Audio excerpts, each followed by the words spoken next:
All right, guys, I think my professional, let's prepare for a podcast approach to making podcasts that doesn't exist is going well. So I think we're episode 4. It could be episode 4. I was an accountant, so I can do numbers, all right? Counting to 4 is easy enough. Today, I am joined on the Tribe Talks podcast by none other than Mr. Carth and Mr. TheWulffff. How you guys doing today? Doing fine. How about yourself? Awake. Yeah.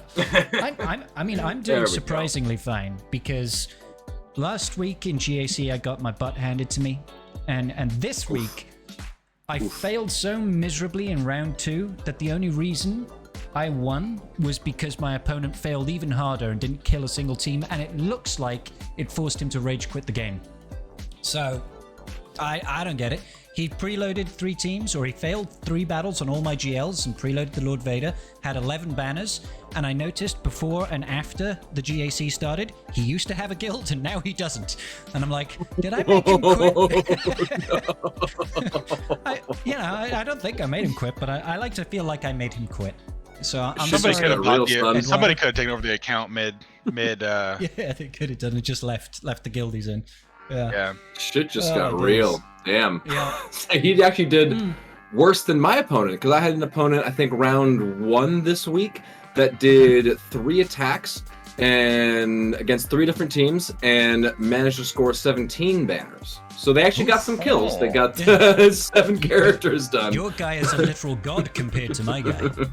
He Literal has like 50% god. more banners. Clutch moves right there, folks. Yeah. The one unit my opponent killed was Reaver. There's the not the team, just Reaver. He killed just Reaver in my Lord Vader comp. I'm not sure how he managed to kill just Reaver and leave everybody else alive, but he did. And maybe he used bounty hunters against it and just got a disintegrate off and just killed Reaver, but then didn't try anything else. So I mean, I thought I'd for sure lost that. So win's a win. I'll take it. And it put me. You run in the Inquisitors with for a Lord day. Vader.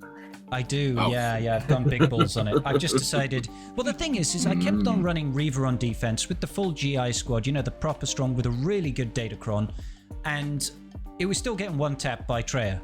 I was just like, it's great to pull Treya, right? It's great to have something to pull Treya off, but it's like, I would rather just have a really obnoxious Lord Vader that is nigh unkillable unless you go mirror match or get particularly lucky with a counter. If I'm chucking a 250% defense Datacron on that shit and turning Reaver with the GI and 7th Sister, it's going to take something big to beat that or multiple battles. So yeah, you need to really... The one time I saw it, I actually did Treya against it and then planned on a 2-tap. So just did Treya, cleared all the sides, and then left a solo Lord Vader. So I mean, you're planning on a 2-tap, but it's a 2-tap rather than okay, I just wasted Slacker and then wasted this and then wasted this and then now I'm fucked. Cried. And now I have no guild. Yeah.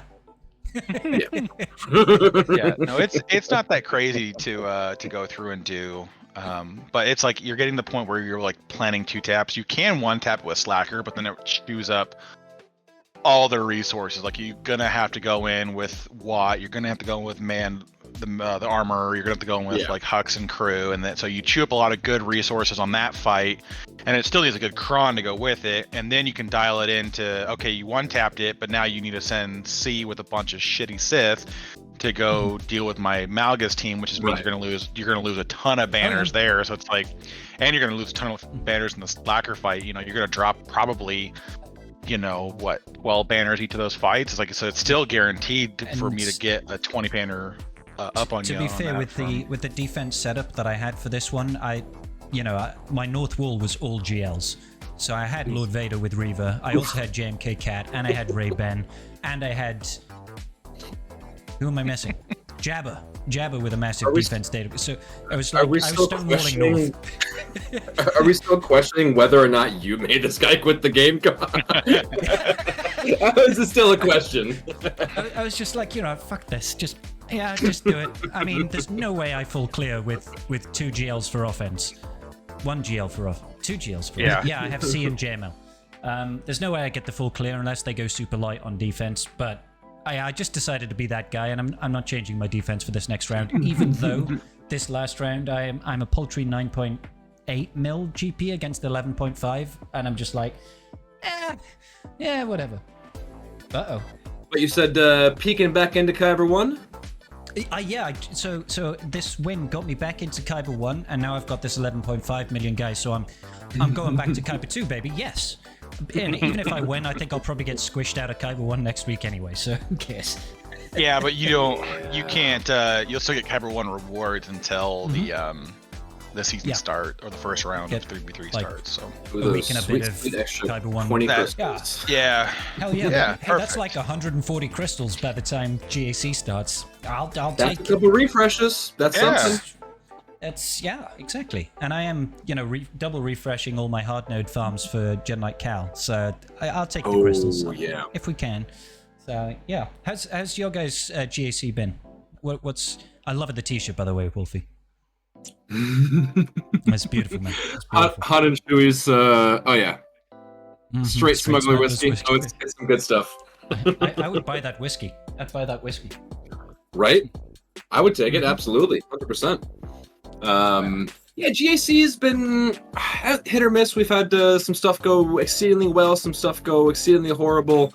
Some kind of just go absolutely to shit, and then nothing works, and then we find a way to clean it up out of nowhere, and then sometimes I've actually been inspired by you. Been doing Starkiller versus Java every once in a while. Hell yeah, brother!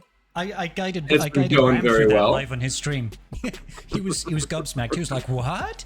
This can happen? This works?" I was like, "Well, yeah. Until the Datacron disappears, this works." Yeah. So use it while you can. Fucking hand. But yeah. Yeah. No, I love that Starkiller counter, man. I'll be sad to see it leave. Oh, it's great. It's great. Yeah. How about you, Karth? How's your GAC gone this week so far?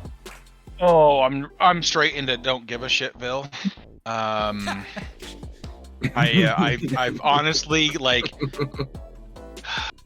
I'm not doing the due diligence I should be for like top 40 a GAC, and so it's just been kicking my own ass by not doing the compares, and then not looking at their battle history, and not running the Omega Buy, and getting the data I need to know what to expect on offense and what I need to putting on defense and things of that nature. And so it's just a lot of just. For clarification for viewers and listeners at home that are unaware, Karth is like a top 50 Kyber 1 player. He's in that region. It kind of matters to do your homework. You have to. You might get lucky, and everyone else is in the same boat as you, and they don't care, right? And you get lucky, and you can just kind of slug it out. But no, I first round was against a guy who is a very competitive player, and I did like minimal homework and more or less just made a couple of bad counter calls, and he put another GL on defense I wasn't expecting. And so I wasn't thinking it out thoroughly enough to utilize my off meta counters, and so I got to the back wall without enough firepower. And then I was like, screw this, I'm gonna go all offense for the next one, and I did that. And then I played like a 5-year-old. I just went super heavy-handed on my counters that I didn't need to, because I was just like, I just want to win. And then got to the back wall and get a JMK back there, and I couldn't clear it because I'd blown through all my GLs by then. So I was like, so this last round, I'm just like, you know what? I don't give a shit. I'm gonna make my opponent just have a hard time. So I've got all 7 GLs on defense. I got Malgus on defense. I've got triple meta fleets on defense. Oh my god! And then the back wall south is like, it's nothing crazy, but like the only way I win is if I can stonewall them north. Is your Phoenix featuring on the south wall and the back wall? Huh? Are you putting Phoenix in south and the back? Oh, I thought about it, but they're actually really trash in GAC. Well, because Aiden just beats the shit out of them. She just has a mechanic that says, I already counter what you're doing, so...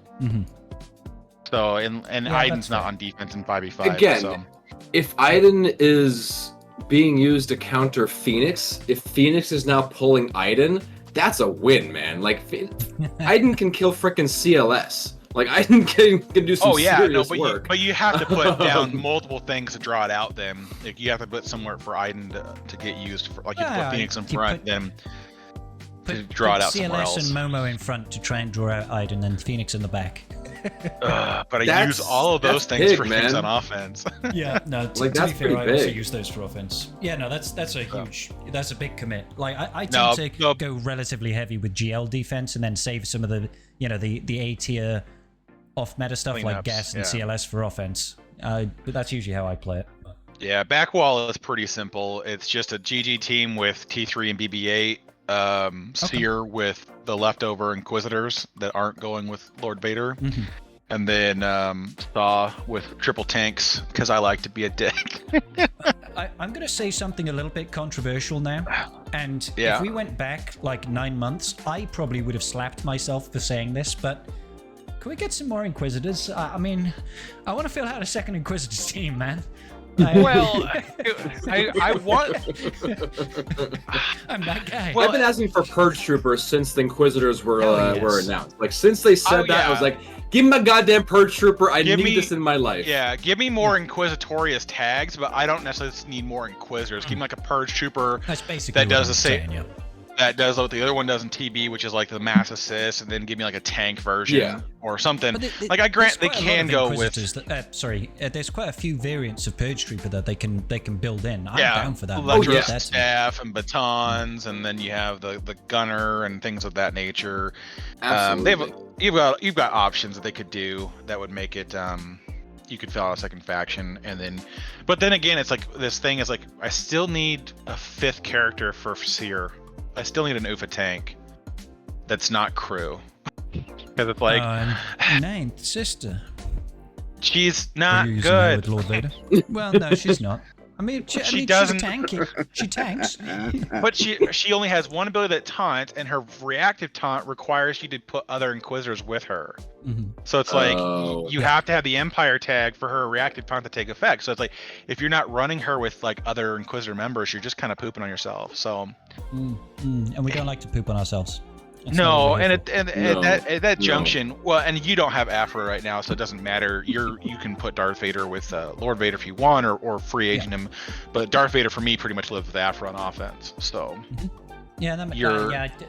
I think Darth Vader for me is in a bit of a weird spot right now because I'm running the Reaver defense with Lord Vader right now. He doesn't go in the Lord Vader team. And I've got EP Starkiller for offense, and I'm just like, do I have a smattering of Empire people that I can just put Darth Vader in and hopefully kill maybe something? But I know if I'm scraping that bottom of the barrel of my roster, things are pretty fucked, right? Well, you could split your Starkiller team, but that means you immediately can't kill Rey anymore. But you could still take off some big hunting there. You could still do Vader crew can still deal with Rey. Because you get way more, you get to the alt faster. You're talking Starkiller. You're talking a Vader. Yeah, Vader. Yes, Starkiller. Starkiller can deal with Rey. I was thinking, hang on, have we gone back to pre-Cullen Blade days? What's this shit? No. No. It's still Starkiller doing all the work. Vader crew can still deal with it, but then you can do EP Mara and Empire somewhere else. But it kind of lowers the caliber of what you want to do. But it's not ideal, I would say, by any measure. So it's one of those things where it's like, you can kind of get some pros and cons, but no cap though. I do fully miss Monster Vader with the culling blades just destroying Rey. That was one of the most fun counters I've ever seen. Like, it was quite satisfying. Just get Afra. Afra does that to Rey as well with Vader.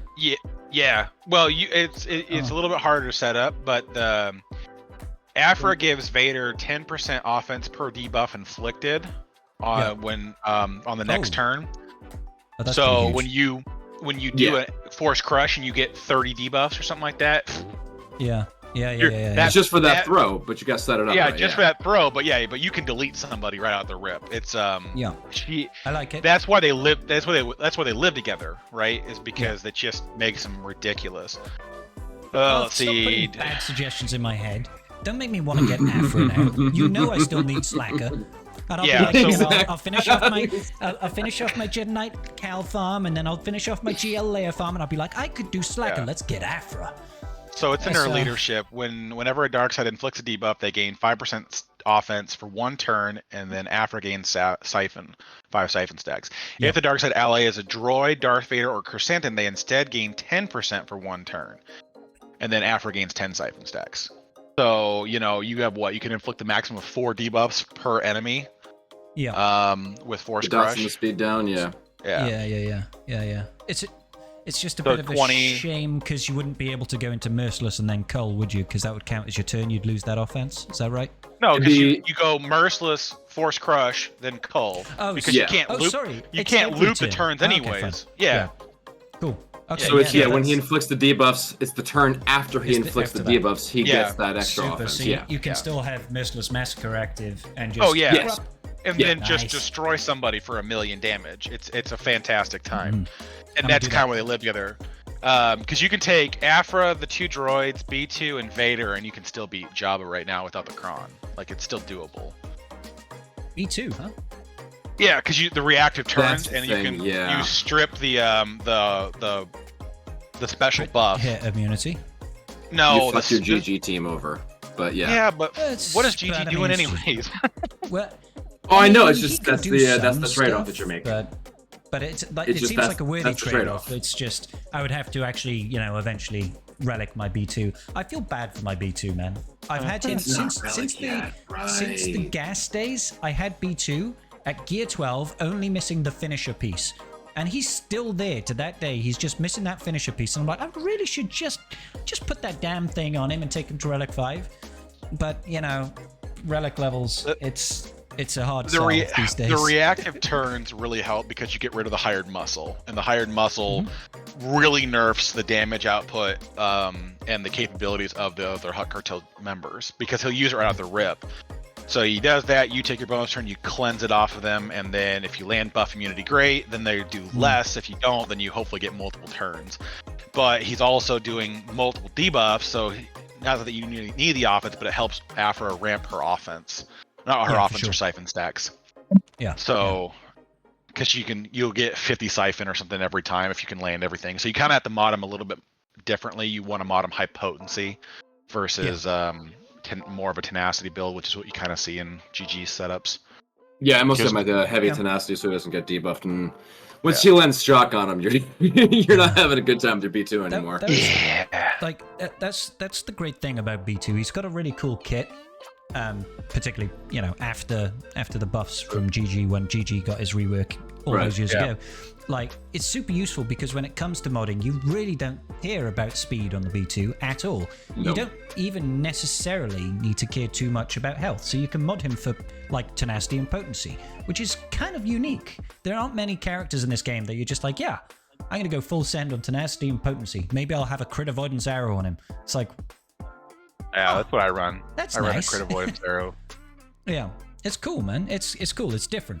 And this is also one of the reasons why I'm not against, the last couple of character releases or teams coming out that aren't so speed dependent. Having stuff like, the Seer team not necessarily wanting to be fast. Even is it SWGoH? He doesn't really care so much about speed either. Is that right? Or am I completely misunderstanding? Tarful team. Oh, no, it's Tarful. Tarful doesn't. Yeah, because he gains speed, doesn't he? Marin doesn't either. Marin, especially in GAC, doesn't care about speed. Yeah. So I like that because it just gives more flexibility, and it means you can finally have a use for those mods that you look at and go, oh, it's got no speed, let's sell it. So we were talking about this in your stream the other day. There's more to your mods. Yeah, there's more to your your actual roster than just the speed that you have on those mods. So your mod rating and mod score, whatever, which just shows how many speed mods you have versus how much GP and all that crap. It's like it's but good there's to a certain all the extent, stats right? are so But it's not important. everything. Yeah, exactly. For real. Looking a little more in depth into those things, it's nice that they're giving us an opportunity to mix things up and not just have, okay, you go first, you win. Congratulations, you go first, you win. It's nice, but sometimes it gets a bit dull. Oh, agreed. Okay, so let's bring on to agenda item A. We're about 20 minutes into the Tribe Talks podcast, and we haven't picked up our first item. Karth, you've got some information for me. That Sounds sounded about right. intriguing and a little bit depressing. Coming from Rangers charity stream with the RSG, you had some discussions with Crumb about the upcoming raid. Do you want to shed some light on that? So it was the big thing that I kind of took away from that whole experience was more or less just the confirmation that that they're gonna hardline stay with their stance they made in the original Krayt raid post, which is the featured raid will have the Mark III only, so that you can only generate Mark III currency from the featured raid. From the featured raid, So it's kind of a letdown. But it was one of the things I had brought up to Crumb at the time was I told him I'm completely fine with you guys staying to that. That's not a big deal to me. But the problem is the players who can't immediately jump there. What's their track to getting the rewards back? Because when Mark III goes away, so does the ability to get Relic 8 and 9 materials. And so if they can't jump to it, then I hear what you're saying is why you want to emphasize the new raid, but the problem is that you are honestly gutting players from the ability to get higher raid damage if they can't get the materials. And so he had alluded to basically that Wolf knows everything. What did I do? Wolf What did I do? Beta tester confirmed. Am I a secret beta tester? Do I not even know that I'm a beta tester? That's how secret That's it how is. secret it is. They just watch Wolfie play his account. Men in Black. They just watch Wolfie play his account. They're like, all right, well, this is the data we needed, so we're taking it from there. Double secret beta testing. That was where I was trying to get to Meathead. Meathead's working on a post that's going to come out sometime in the next couple of weeks. I don't have a date for that. He didn't give me any solid information there, but he just answered what he could. But basically, they are doing they're trying to do a very detailed what the transition looks like post and what the rewards are going to look like and what things are, they want to try to get in front of it as best they can with what their expectations are of implementing this and trying to move to a healthier discussion than they're taking away my ability to get Relic 8 materials. I mean, they're gonna have to position that incredibly carefully because players generally don't like hearing that they're losing stuff, especially when these are the players that are like, I've just Relic 8 my Tuscans. Sorry, Wolf. They're only 7, okay? They're only Relic 7. Only Relic 7. But can you imagine being that free-to-play guy that has been working with his guild and they've been building up and they build up stuff like, they got R8 Jabber teams. They've even done an R8 Hut Cartel split. Imagine something like that, right? And then they don't really have the income or the resources to R8 a lot of teams. And they find out that this new raid comes out in, let's call it 2 months. It's not going to be 2 months. It's probably going to be 4 months. But let's call it 2 months. And they're like, oh, crap. I've only got one team that I can use in this new raid, and we're losing all of our Relic 8, Relic 9 materials to upgrade. And then I know that by the time I get additional Relic 8 teams for this raid, there's probably going to be a new raid. And I'm just constantly going to be a hamster on that wheel trying to chase the new thing just to stay still instead of advancing. And I think if they don't transition this correctly, I think there's going to be a little bit of outrage. I know SWGoH players like to be outraged, right? We like to be pissed off at everything. No, good or bad. No, it's like, never. God damn it, Leviathan! No, how dare you be the head of fleet? So, yeah. I haven't the faintest clue what you could be talking about. No, I mean, so the biggest thing that they're trying to kind of get ahead of that a little bit. I think they're going to try to lay out a little bit more clearly on, expected rewards for, overall, relic investment. Because I think to be honest, for the most part, if you have, characters like C and the Executor, you're gonna be a fairly good way, and if you basically have C, the Executor, and JML, you're pretty well already into having the a decent team set up. A couple relic levels here and there, and you can set into it. I think they're still gonna have the same standards of gear 12, and higher. Oh yeah. So it's not gonna completely lock you out. I don't think it's necessarily going to be any harder than the Krayt raid is. I don't think that's going to be the issue. I think that they're probably going to keep the way they've structured the raids currently. I think is fine. That The only way I can see it getting harder per se is if they add an extra tier when Relic 10 comes out. You know, there'll be tier 7 that gives even more rewards. But if that comes and when that comes, that's fine. Well, that was definitely one of the things I had sort of pointed out, like when they first dropped the new info about the raid. You know, everyone's freaking out. Oh, like, I want to have these teams. I want to have these teams with the new teams. It's Imperial troopers and a bunch of rebels.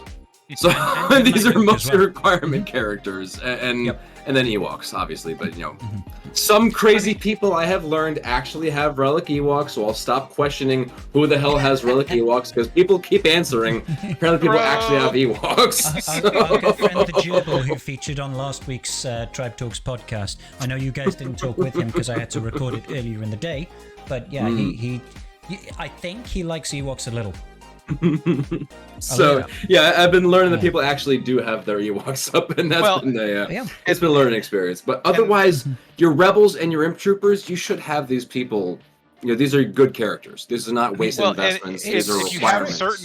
If you have certain like GLs, you have the characters. Exactly. Like, basically, it's like if you have JML, you've got a good portion of the rebels because it required Mon Mothma, which required characters for like Jedi Knight Luke.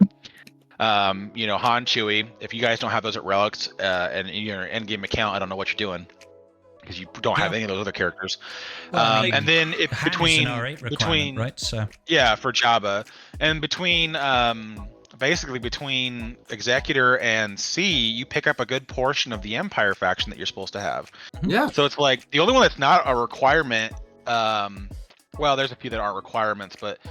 Like you get a good like Magma Trooper. Yeah, Magma, Range, Door, Storm, Death. They're not requirements like or anything. Those like Imperial Troopers, those less prevalent Imperial Troopers are probably going to be fine in the raid. But I doubt it's going to be like, hey, this is the optimum team to get 2.7 mil in this new raid, if that is the equivalent of. That's right. That's kind of my only thing. Is like, yes, a lot of them are requirements and stuff, but it's more kind of the. Not many people are going to have fully functioning R8 teams ready to go and just drop into this and get a good solid score. If they front load these rewards so that you can get at least a healthy supply of Mark III quite early on in the guild reward box, I think this blows over quite well. Which they've done with the I think if it's the same setup as Krayt, where it's like 1.3, your 130 mil, your 265, and those kind of tiers. It should not be that hard for the average player to get 2.7 million is what you need for the 130 box, roughly. Yeah. If we're assuming still 5 teams and the same reward points brackets and all that sort of business. Because it's 3-man just for teams simplicity, now, right? It could be different. Just for argument's sake, let's assume it's the same. Yeah, we should compare. We should pretend that it's like for like comparisons right now, but it could change.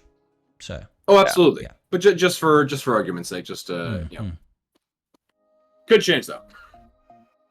Yeah. But yeah, like you're saying, Garth, if they keep it the same, like the 130, the 265, and keep it sort of front loaded how they have it, and handle the rewards pretty well, then I don't think it'll be that much of an issue. No, it should. You'll go back a tier for like a couple of months while people build stuff up, and then you'll be fine. And then when people start getting Leia on board, it should jump relatively quickly, because it seems like that's the objective, is to have that's definitely going to be the objective for sure. Pushing for Leia to get the like, it'll be the equivalent of getting Jabba, right? It'll be that 2.7 is basically a guaranteed easy win.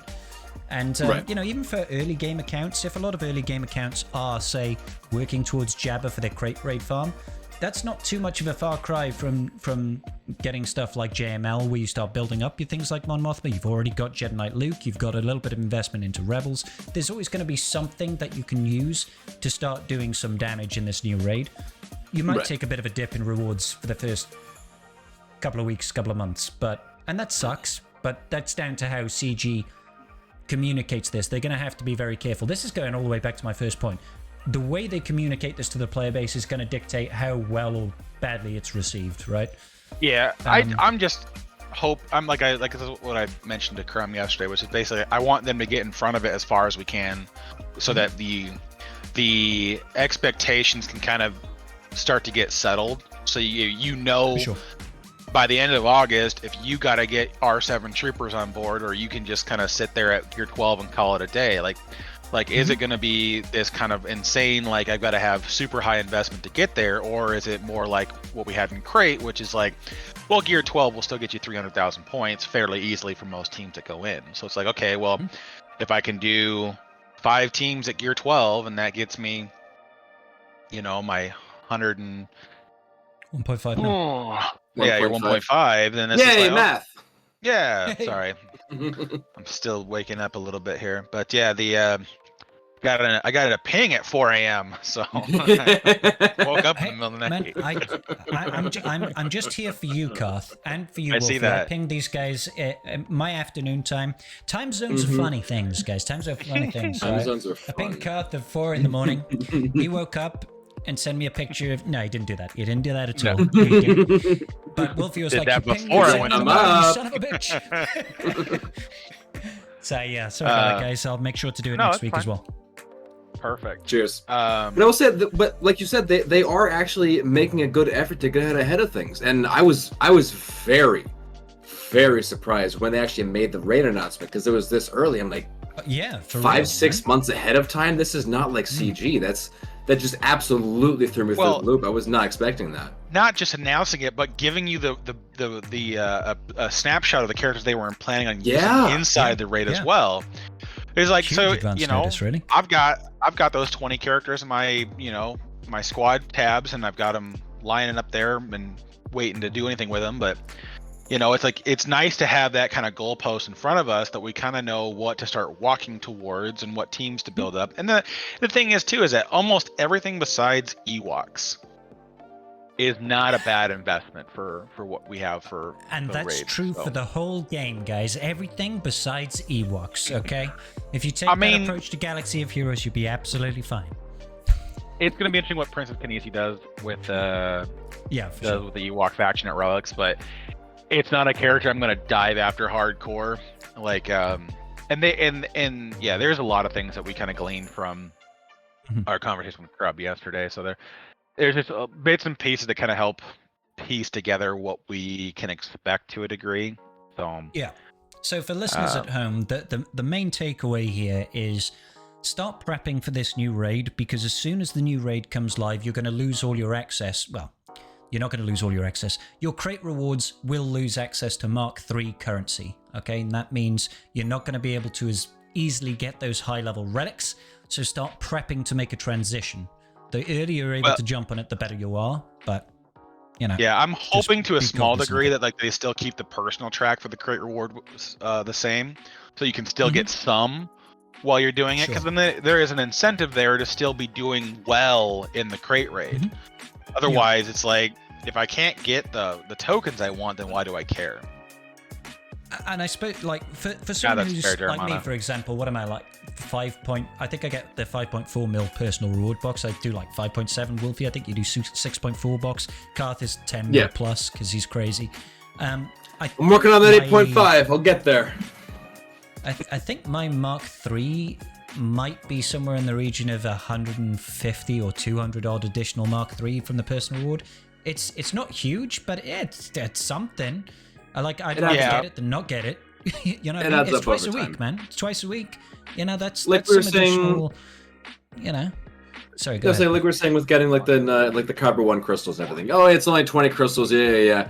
But it's a couple of refreshes. It's something. Yeah. I mean, those Mark IIIs, an extra 50, extra 50, extra 50. It adds up. Yeah. You do that for 6 months, and then you think back and you're like, would you like to have an extra 20 impulse detectors? Then yeah, well, you should have been hitting that additional boss. You know, there's always value to it. This whole game is about small increments, right? Getting a little bit extra, a little bit extra, a little bit extra over a long period of time. Marathon, not a sprint, as has been often said. Someone in the chat here is suggesting that only the featured raid is going to have a personal rewards track. That would be Yeah, I kinda think sucky. that's the same thing. I think he's right. Oof. That's 6 months. I'm trying to. Well, so Scrybe, for your 5.4, you get additional 310 Oh, it was more than I thought. See, that's pretty Mark decent. IIIs.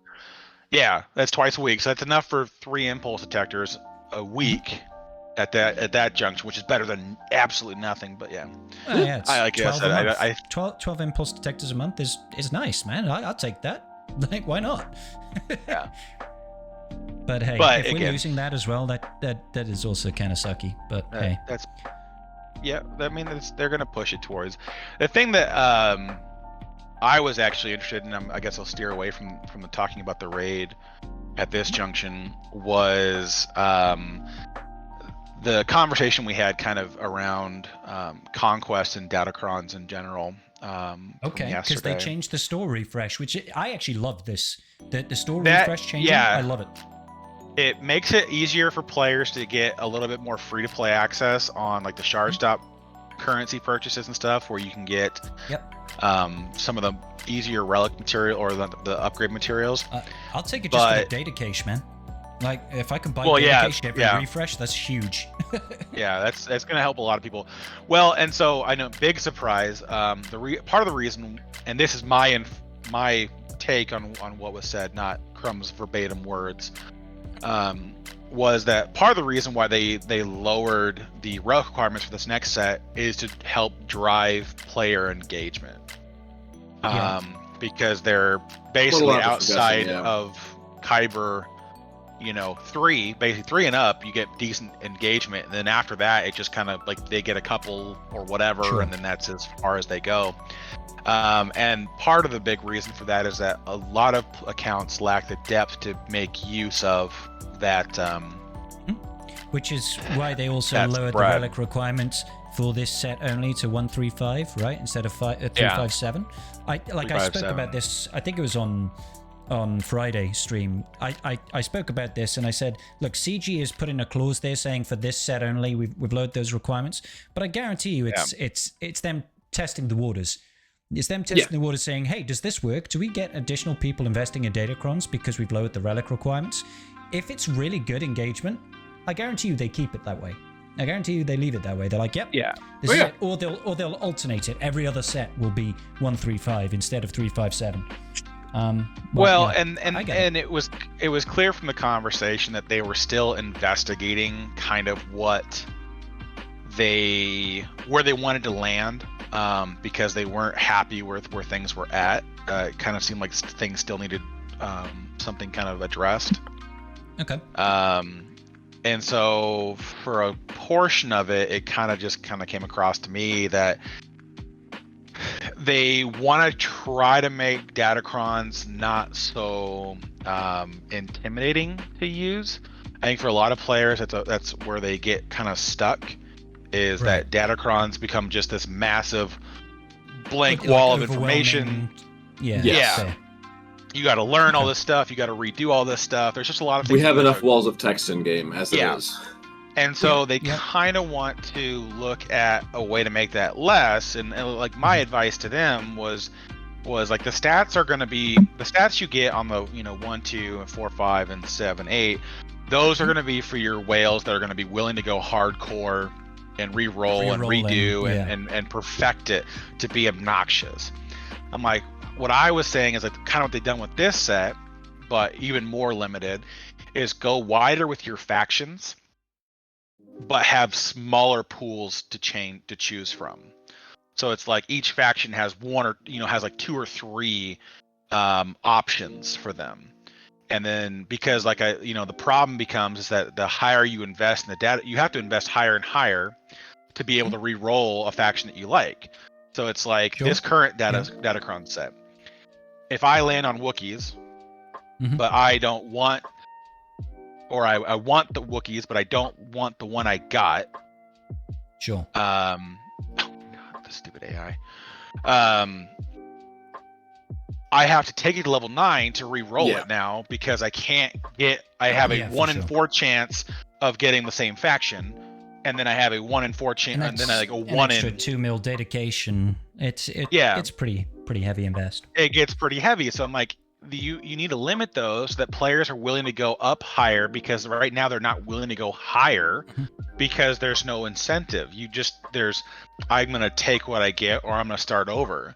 And so like part of that is just doing some things like that would make it a little bit more interesting for the overall. Honestly, I think they should just let you reroll without being level 9, because that would be really nice in cost. Oh my and you God. you still need to be able to get the 7 and 8 stats, because that's where all the bulk of the big stat increases are. Right? So why not? That would be so nice. You're still allowed to re-roll at level 6, just not the stats. The problem exactly. is, I'm saying let them all reroll. Oh, let them reroll everything. Yeah. Okay. Yeah. Okay. I'm like about to say, like, the reason, because you don't want to reroll the level 6 before you get to level 9, because you want to lock in the faction. Yeah. So I'm like, that was kind of one of my things, was like, well, if you kind of pull it back a little bit, limit it, but go wider, like have like 3 light side and 3 dark side factions, but have more limited kind of things.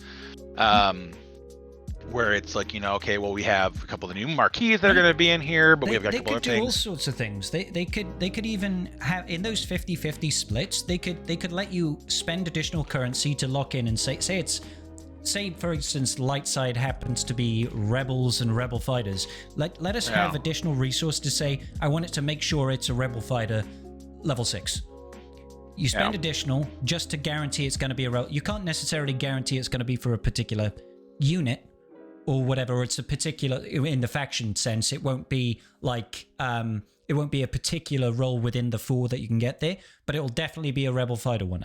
Just something a little bit like that to help you have a little bit more autonomy in the way you choose it. I know it's not just got to be ideal, careful there. Well, like little things like that will give people like Karth significant, insane, crazy, what the fuck, holy crap advantages over somebody like you or me. Because that little bit of resource, that little bit of investment to go and fine tune the datacron exactly as you want it to go is just going to be.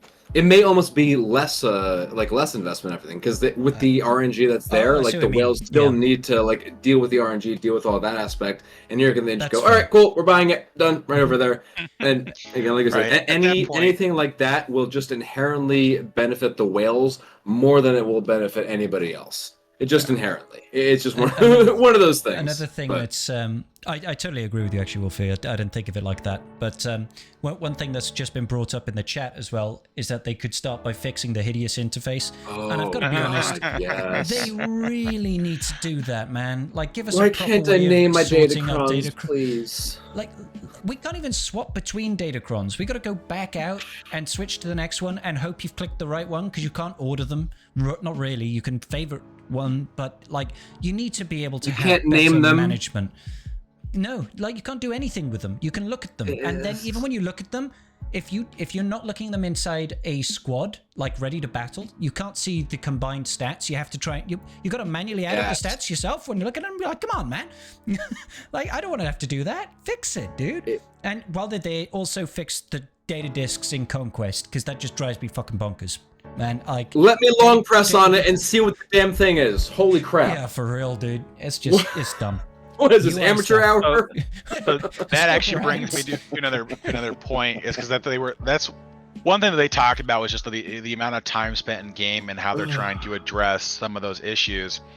And that was one of the things I had brought up to Crumb, was I basically said, I was like, hey, I get you don't want to trivialize the experience in Conquest by allowing players to have a perfect setup, right? Like, they can just go ahead and buy a perfect data disk setup for whatever else. But I was like, but the thing that it becomes is like, that, and a large portion of what we had talked about a little bit was, things that make the player base feel good for engaging in said whatever, right? And so one of the things that I had brought up to that was basically like, well, once you get to Sector 5, why don't you guys open a kiosk or something inside of Conquest or inside the game that allows me to either break down and change out my data disk, and allows me then to go back and fine tune the feats more perfectly, better.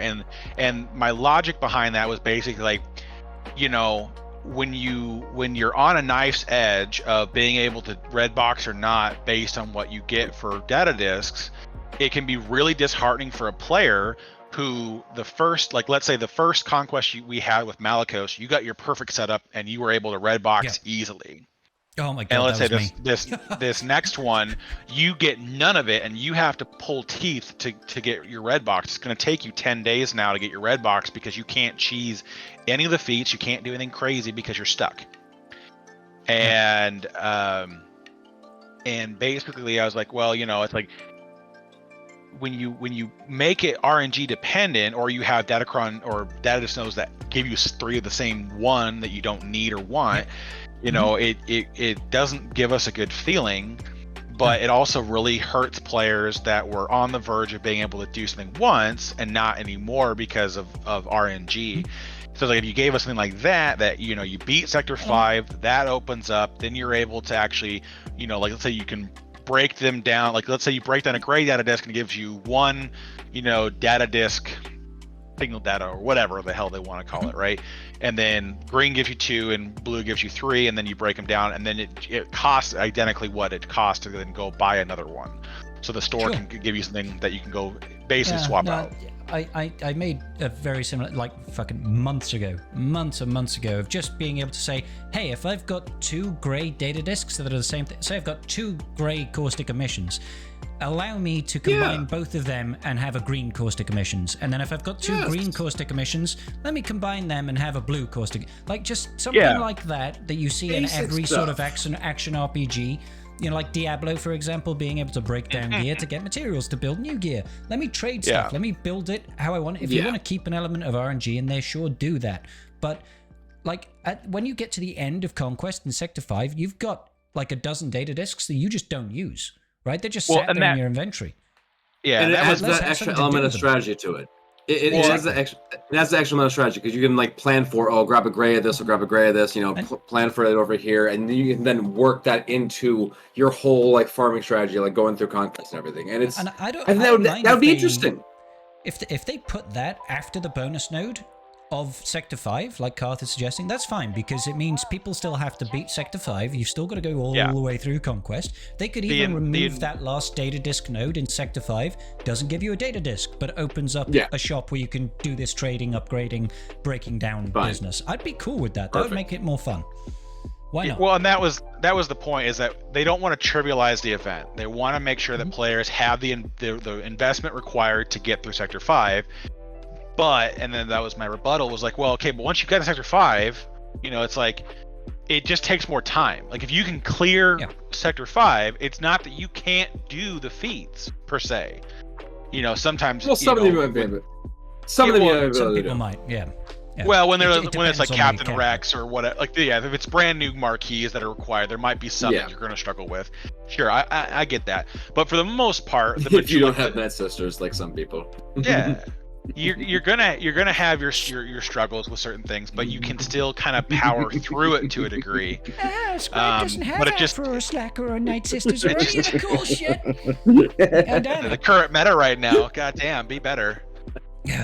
But I mean, even I think for the most part though, it helps fine tune it to where you can, like, you know, get your cost emission set up after you completed like you can still get it, like you're not locked out indefinitely.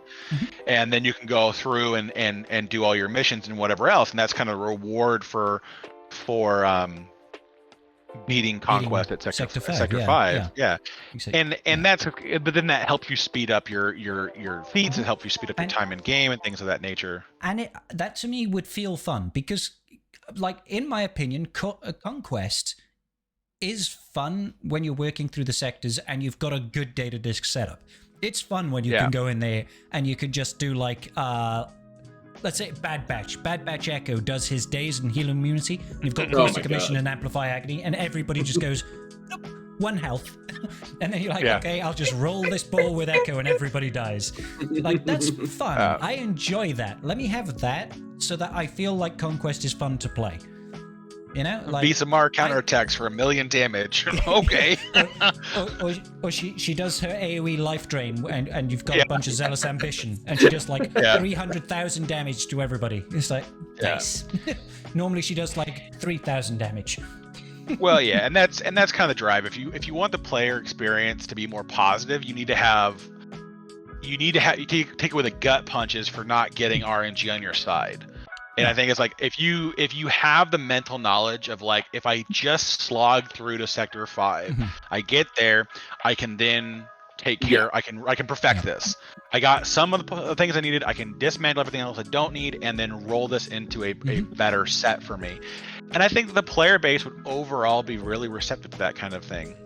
People who would have been disheartened at some point may have like a shining like a ray of hope because they know they can get to Sector 5 and where somebody may have said, fuck it, I just want red box, I won't put in the effort, I won't do more refreshes this conquest because I have no hope. Crystals. Yeah, exactly. Yeah. What do you mean? May you're not have spending some hope 600 now. crystals a day on conquest? What is this, amateur hour? Yeah, 650. 600, those are rookie numbers. I need to pump those numbers up. 1050 a day. That's minimum. That's Whalerick, everybody. That's Whalerick. I mean, this is what you're competing against, guys. Like, for all of those free-to-play dolphin spenders out there that do their 50 crystal refreshes a day, you're competing with the guy that's spending 1,050 crystals a day on conquest, whilst also still refreshing everything else. So, and he doesn't have to worry about gearing something because he doesn't have anything left to gear. So when something new comes out, he's just like, oh yeah, I've got about 2,000 of these. Yeah, I'll give you 50. Oh yeah, sure. Well, that's what the early levels of relics are almost trivialized when you get to this point, though, because it's like basically up to electrum conductors. I've got 2,000 of every purple gear. It's like I only need 1,000 of it to keep for like a slew of marquees, right? So it's like, all right, so I can throw away 500 stun guns or carbantes or stun cuffs or high value gear, and it doesn't phase anything that I want to do. Break it down for the scavenger, and he doesn't care. Yeah, like, yeah, right. But I could do some stun guns in there. It's just one of those things where it's like you get to a certain point, you're always gonna have the ability to just say I don't care to what the crunch is because I always have enough. Like the only thing I'm slightly falling behind on right now, and I use the word slightly loosely, is the bayonet Kairos, because I'm hoarding energy, so I'm no longer farming it anymore, but I still have 800 of them. Oh yeah. So yeah, sure. Oh god, I only have 800. Oh, I'm more comfortable in the mid thousands, to be honest with you. I have everything at relic levels, and oh god. Well, my yeah, wallet's too but small for it's my 50s, and my diamond shoes are too tight. Yeah, well, when you look at it from the perspective of wanting to have like a GL day one, it's like Leia's going to be a few thousand, like the between Drogon and her, you're looking at probably 1,000. Oh, Drogon before Kairos right there. She'll be 500, 600, per new marquee, and she'll be like Wolfie says, 500, 600, 650 or something like that. Yeah, but with her and the new marquee, there's 1,000 right there. Yeah. Yeah. Not of each, but collectively, and so that's going to make a massive dent. Karth doesn't have enough Kairos. Bro, wail harder. It's like you're not even wail harder. Yeah, I wailed hard yesterday for charity, so I'm good on you, man. Telling CG to pound sand a little bit for a couple of days. Yeah, they can do without your credit card for a few days at least. Yeah. Tis a noble quest. That's all right. Yeah, tis a noble quest. And consequently, I will not be whaling because Carthric won't be whaling on scribbles. So that's there's trickle-down economics. I mean, but besides like the overall on things, I could do dumb things, right? I could keep relic aiding teams for the Krayt Dragon raid. I could keep doing random R8s. I almost talked myself into R9ing Carthonassi just to be like, screw you, Mary J. I've got it now. There's my R9 Carthonassi with his 6A mods, and you can go pound sand. I did see your C3PO bot compare of Carthric R7 to R8. I was like, Carth's about to drop another R8. Oh, dude, I thought about it pretty hard, but I was like, I'm gonna wait until the rest of the GL Leia stuff drops. This is usually the big signal, is when you see Carth do a compare. It's like, what does this unit look like at 7 to 8? And he's not actually comparing those stats. He's using it as ammunition to just say, yeah, that sounds like a good idea. Let's do that. That's his. Internal monologue. Carth at over 10k damage is so pretty. I like those numbers. I like you just like the roundness 10k of with number. attackers. Yeah, but I mean, like I was like, well, if I'm actually gonna do an OR character, I should do mission. And then I was like, well, actually, if I'm gonna do an OR character, I should do Canderous because then it would help my Mando team.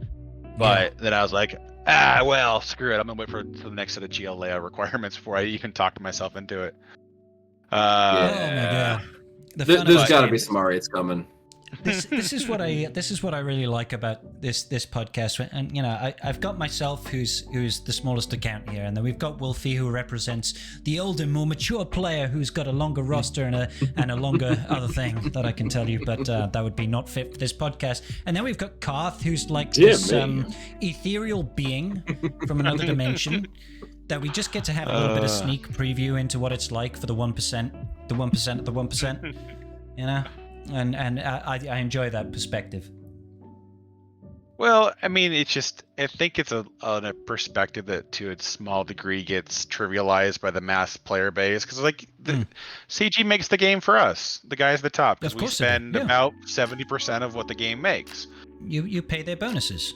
It's to a little bit of it. It's like, well, that's why back when I started playing, I really liked Warriors content back when he did stuff, because it was he was telling me the information I wanted to know, which is the pack worth the $1 versus just buy everything. I'm not that level of whale. I'm not going to be like, did you put a pack out? I gotta buy it. And I'm like, I already have the character 7 stars. Hey, just a clever whale. That's fine. He was teaching you how to whale properly. Yeah, it's useful information. I eventually started following his advice more thoroughly when I got to a point where I felt like I wasn't behind, but I did have a lot of foolish days. I think I spent the first couple of weeks playing the game, I probably dropped a vault on chromium packs like an idiot. Oh, You're God. Like, more characters, that's gotta be good. Yeah, that's gotta be the way this game works. Equals more gooder. Yeah. So Jin Urso at 7 stars was legit.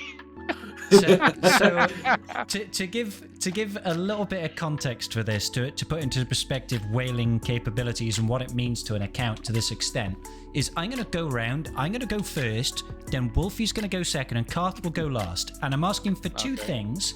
One thing is, what was your start date? And the second thing is, what is your GP? Okay, so those two things in context matter. So I started playing June 21st, 2018. You don't need to know the exact day, obviously. I just happen to know it. And my GP now is it's just under 9.8 million. So what is that, 5 years? Yeah, just over 5 years I've been playing, 9.8 million. WulffF? I am just a little bit ahead of you, January 2018. And I am going on 11 million. I am 10.9 million at this point. So I'm getting up there. 10.9, yeah. So 5.5 years, let's say, 10.9. Yeah. Carthric. I don't remember exactly. I don't know if I can take the SWGoH as my joined as that's accurate. No, that's usually when you signed up to SWGoH, but it'll probably be around then. It'll be within a couple of months, I imagine. No, because I remember look at your Google Play and look at your achievements and everything. It'll show you completed this achievement, and that'll be the first time whatever you had logged in or something. And I think that should show you when you started playing. See, I just know offhand because it's no longer really a thing, but the Squad Arena Discord is named January 2018. Oh, okay. No. Payments. Discord channel for the Squad Arena chat, which is of course defunct at this point because there's who cares about Squad Arena? I'm trying. I want to say it was September of 2017 is what I want to say what it was,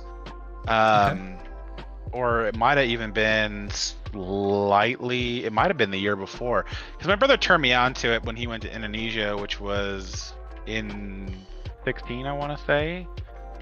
And but I didn't play it that much, honestly, for a year. Probably the join for SWGoH is probably when I actually started playing the game competitively and giving a shit.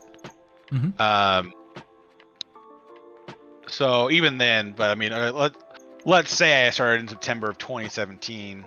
I'm at 12.8 million. Well, when did you start playing competitively? When did you actually start 2018, about a year later. Okay. So roughly the same. Later? Yeah, roughly about the same. September 2018. Okay, so if we're counting I'm officially January 2018 and Scrybe is officially June 2018, and Karth started giving a fuck in September of 2018. Then technically speaking. Well, and the thing is too is that like the spending is ramped over time because once you kind of get into it, you kind of have to keep going if you want to stay competitive. So I was like, probably like the first couple of years I was doing it, I might have been between like maybe 500 and 1,000 a month, and then into probably like the tail end of last year into Java and stuff like that. There was probably some time for it peaked between 2 and 2.5. Oh baby. Paying people's rent. Paying people's rent to CG, man. That's huge, brother. But I mean, it goes to show, right? Like, if it's serious whaling from then, if we considered it to be competitive in September 2018, when you probably started playing, but you've outstripped me by like 3-4 million. Yeah, which is pretty huge. Well, so when we joined MC3 last year, I was like 10.5. So like a year from when we joined, I've bloated to almost 2 million, maybe roughly 2 million GP in a year. The crazy thing and that's about top that end bloating. That's crazy. Exactly, because it's easy to bloat from 500k to 3 mil. It's not easy to bloat from 10.8 to 13. That's a lot harder to get. That's because there's just you run out of the cost-efficient ways of bloating GP if that's all you care about. Like and the thing is too, there are things like the Leviathan fleet bloated almost every account that unlocked at day one by like 400k. So there are some things in there that are going to, but I mean it bloats us both in the same stride. So you gain 400, I gain 400. So there are certain parts of it that will bloat you, appropriately, and then other things it's just the sheer volume. I mean, like Wolfie said earlier, there isn't a character. Well, besides Princess Kinesi, because I refuse to wail on her right now. I will probably wait. Once said, "Don't wail on Ewoks." I will at least wait till shipments, but even at that point, I probably wait till she goes farmable because that man was not named Gerbil. I can't see. No, he was not. Gerbil saw that and he took it as a personal insult. Everything else is Relic 1 minimum. I have like 4 characters at this point below R5, and it's slowly that's moving just everything. The way it is, dude. It must be nice though. Tough. Like a new character comes out and you just like upgrade. Well, yeah, you don't even have to think about it. Like every new character goes straight to gear 11, and their Zetas get applied. Well, now they do. I'm shockingly at 8 Zetas with nothing to do with them. I know it feels weird. Well, yeah, I remember. I know when Karth was like, "I need Zetas." Yeah, must be nice. Between Drogon and Leia, there goes all 8. But I mean, hopefully, I still got another 6 weeks until they even show up. But I mean, they're just get Drogon next week, surely. Yeah, we should. What the hell's taking so long? I was expecting last week for Drogon. Man. I was expecting last week as well, Wolfie. I was honestly, Drogon, man? The speculation behind it is that there are more marquees loaded for Leia's team. Yep. They're just not going to be requirements for her. God, that's so rude. Because if they don't, Drogon's kit is going to be the indicative point of if we think something's going to work or not with what they have. We talked about this last time when we were there. Is what if they just do you can only have 1 attacker, 1 tank, 1 support kind of thing. Sure. And a Gideon Starkiller. Kind of thing. Approach, And if Drogon's kit does nothing that kind of hints to that, or if he has a brand new tag with her, if he has a brand new tag that hasn't been seen yet, I guarantee you there's going to be more marquees to come for her squad because they're that tag. Yeah, he's going to come in with the Endor Strike Force tag. It'll be great. Can't wait. But fill up the team. Get it going. Yeah. So they got to do something that kind of makes it like reasonable to pull that direction. So they have to do something that doesn't tear apart teams in the process. Like that's the problem. And that was the thing we said for a long time. Is Rebels just have so much going on right now that it makes them incredibly easy to just overpower a squad very quickly because of all the power that they place with like CLS and Momo and other things like that. Sure. So it's like, all right, well, I'm interested to see what you got.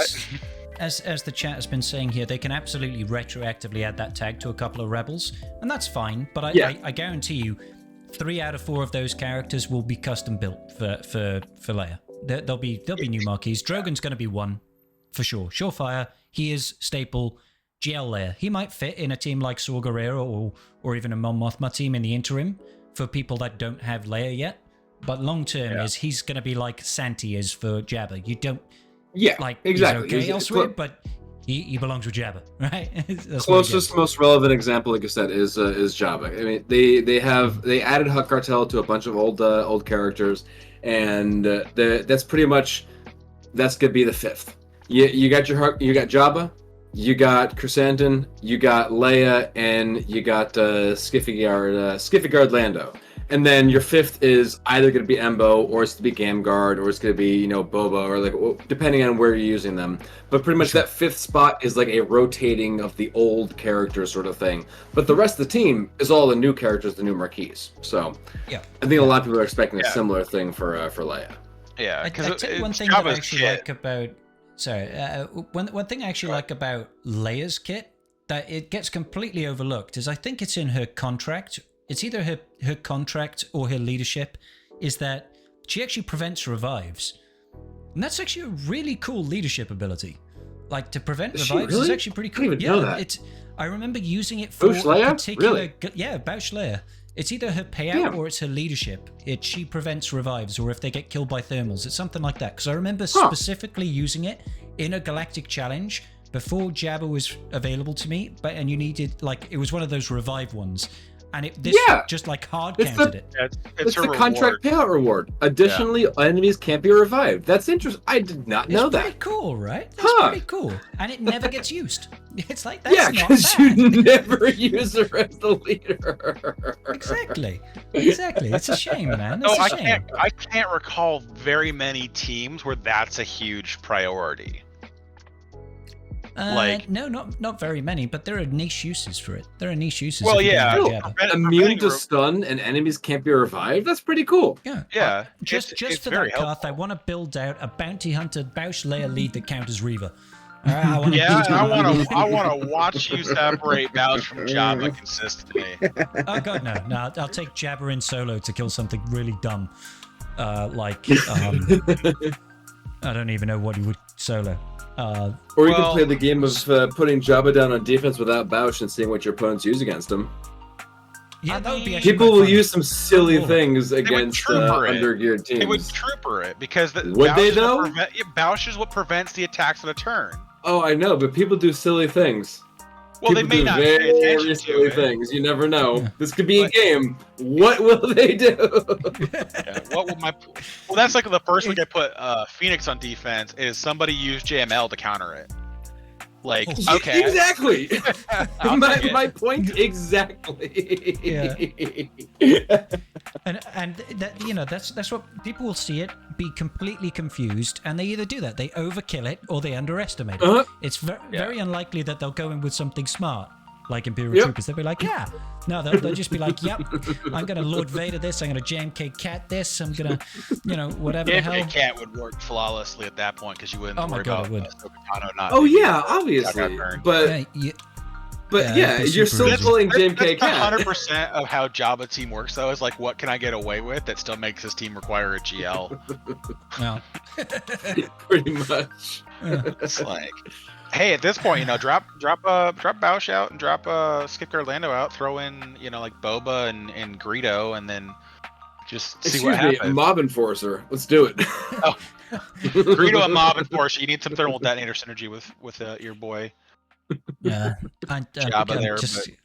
I'm going to throw in Gideon in there and keep the 250% Datacron so that they do 50% less damage with the demoralized. Perfect. Absolutely perfect. Oh yeah, there's a lot of things like that you can kind of mess with and have a good time. It just really kind of it just shakes loose with what your opponent's willing to try, because it's like, if you're not sure you're gonna one tap it, it's like, is it worth dropping the battle just to test and see if the team works? Yeah, can we also clarify for everybody at home? I'm not recommending anybody goes out there and tries to separate Backslayer from Jabba. Don't do that, guys. Please don't. I mean, let's be honest though. If you have like a 300% defense Datacron, like, are you trusting your team to get? Are you trusting Imperial troops to get through it in time? Like, they might deal with the team in the new Datacron set with the armor penetration. If you've got a high level of armor penetration, Death Trooper, Death Trooper is physical damage. I think all the team is physical damage there, actually. So they probably could. The only special damage is Veers, and then like Piet, I think. It is, isn't it? No, it's defense penetration. It's armor pen. It is armor pen. Shit, I would thought it was defense penetration. Okay, Karth, you owe a cookie. That's you can just take back the one I never got. Yeah, because we were saying we were sad that it was going to help out Fennec. Right. We were very sad that Fennec is getting left out of this set. She was the offense penetration though. They should have done defense pen. Because I'm just glad they didn't do both, because that was really frustrating when you had armor pen and resistance pen. Because obviously I get it, you can custom build it, but it's just so annoying when you've got the wrong penetration. Guys, penetration is important. Make sure you penetrate correctly. Do not fuck it up and get the wrong kind of penetration. You will pay for it in the long run. Proper penetration is important. Yes, it is. 100%. Yes, it is. These are the facts. But yeah, there's I guess we'll see what happens in the long run with Leia's kit when we get it. Yeah. But I'm kind of hoping. I don't love the idea of having like her needing, you know, what the outside of 5 marquees in total between the 2 required for her, the 3 required for her event plus 2 additional ones beyond that. Not a huge fan of that. It's a short-term problem though, right? You know, in 6 months' time, nobody's going to give a fuck. They'll be like, yeah, I've got the marquees. Great. Well, and to be honest though, I prefer that to a degree. I prefer them doing these like secluded GL teams, not necessarily because it makes it, you know, more exclusive. It's the fact that you get teams built that really limits the tearing things away later. Like that's like the problem that you have with like JML and JMK and teams like that, is that you have characters that are very versatile in a wide array of teams, and it's like, do you really want to give this up every time a GL comes out to condense power into one thing? Like, I would love to have a Padme team. I would love to have a proper Qui-Gon team with GK and I'm there. still hoping that next year, when I think it's the 25th anniversary of Phantom Menace or 20th anniversary, I can't remember. I'm hoping they go back and they give us some more love for a Padme team. Captain Panaka, something like, you know, give us an episode 1 Anakin. You know, give anything. I'll take it. Just let me build a team for Padme. Give me Gungans. Yeah. Give me fucking. I'll take any and all of it. Just like I need some more loving for that. And it doesn't have to be a top tier team. Just give us something familiar. And let us build something. Excuse me, if Zori is turning Resistance into a top tier team, then yes, Panaka will turn Padme into a top tier team. Right. I will not hear this blasphemy. Allow Panaka to convert all protection up to courage on his turn. So it can't be dispelled. Done. Easy. And make him like Moff Gideon fast as fuck, boy. Every time Galactic Republic uses 5 stacks of courage, they gain 10 stacks of courage. Yes. That would be Omicron. That would be pretty dope. But I mean, that still wouldn't work against the GL as well, because they'll take reduced damage. Because isn't it percentage health effect? Yeah, it's health effect. You'll kill the sides and then you'll be fine. But if the damage is there if the regular damage is there, like someone like a Padawan Anakin that can actually deal decent damage, you know, and you have a team set up for it, then I'm for it, man. Like I'm all about this. But the problem that they've kind of run into when they created like Cam is gonna be Jedi only. He wants that team, and so they gave us an outlet for Cam with Qui-Gon, and so it's like okay, but then Qui-Gon kind of takes this Jedi Anakin thing, and you kind of create this core 3, and everything else is kind of situational. So we either need to kind of rework some of the other Galactic Republic characters to have more protection up synergy, or basically have a way where they introduce new characters that can make Padme a little bit more viable. Because like Padme is a great team, but it's just like so many components get stripped away, and unless you have insane roster depth where you can do like a Gid meet in 5v5, it's very challenging. Yeah, I do like that. I think it's very much a one-trick pony team, but it's a fun trick, right? Yeah. Like, it's a good trick. I outrun you, I kill you. Game, set, match. It may be a one-trick pony, but it's a good trick. It's an entertaining trick, particularly when it's against like I don't know, like a Savage Army lead, where it's just like, oh my god, that's a terrifying team. Savage Omicron is nasty, and then you just go and Gid May and you just kick him in the face and he dies. You're like, so many people don't remod him for 3v3. That's the best part. It's just like, you guys realize that you don't want him built for health in 3v3. No, not against the Gid May potential. If he's not under Traya lead, you don't want him built for health. It's just he'll get riggedy wrecked. Honestly, I'm still using Savage for 3v3 on offense under Traya to take out Reba. Oh, nice. That's sexy. That's sexy. It's Traya and then Savage and Nihilus. Sorry, Scion. I know you're the Lord of Pain or Hunger or Hatred or whatever. Fucking who cares? I just wish Savage survives better. Lord of Boldness. I just wish his freaking unique wasn't just obliterated by C's unique. Like, I wish seriously held make it unpreventable was an unpreventable revive. Yes. Like make honestly though, guys, how cool would C be if you could revive his Sith? If they're constantly stacking those stats with the Sith dying and reviving, that would make C such a cool faction to use with fucking Sith instead of being relegated to be used with Wat-Tambor and Armorer. It's just I don't know why they did that. You know what they should do? What they should have done with his mastery, or his ult, just doubling his mastery, is that for every Sith ally that's been defeated, he gains their stats. That would be cool. Basically, if he actually siphoned them, yes.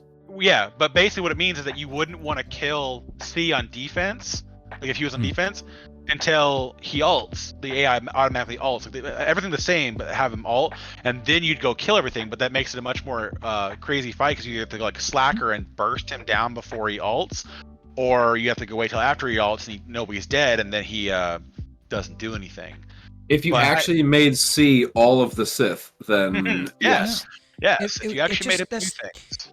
That makes sense. It just in the current lineup, it just very little makes sense to actually run him with Sith because he's just better with literally no Sith. Well, Set hangs out with him. Set hangs out with him a good amount. He's a pretty good babysitter, but he generally needs help. I mean, when you've got like Armor, Watt, GBA, Armorer, Watt, and then like Thrawn. An ideal setup like there to kill like JMKs and stuff like that. Yes, it tears from a bunch of teams, but it shouldn't. That's what I'm saying. Like, what other GL out there works better without the team supporting him being the faction that he supposedly leads?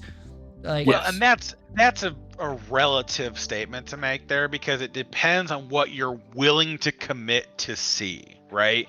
Because C with Traya and Nihilus, Scion, and like Savage is gonna be an obnoxious team to deal with any GL, or C with DR, DR Malgus, Malik, and Basti that's an obnoxious C team to have to deal with, to be honest with you. But it's just that there's no point because there's no reason to power condense that. As there would be with other teams. And again, I would say that no other GL takes that kind of sacrifice to operate, right? Well, yeah, there's some truth to that. It's JML is kind of in the same boat as C though. Is like he doesn't really do well because if you want JML to effectively beat most GLs in a counter, you are taking your top tier Jedi into that fight. You're likely taking at least Jedi Knight Revan and Luke at the very least. At the very least. Against JMK, 100%. Yeah, against you ain't beating it. If you've not got Luke in there, you ain't beating it. If you need Revan as well. and so swap and stun, baby. Swap and stun. The power condensing on that becomes so insane that it's the same kind of idea.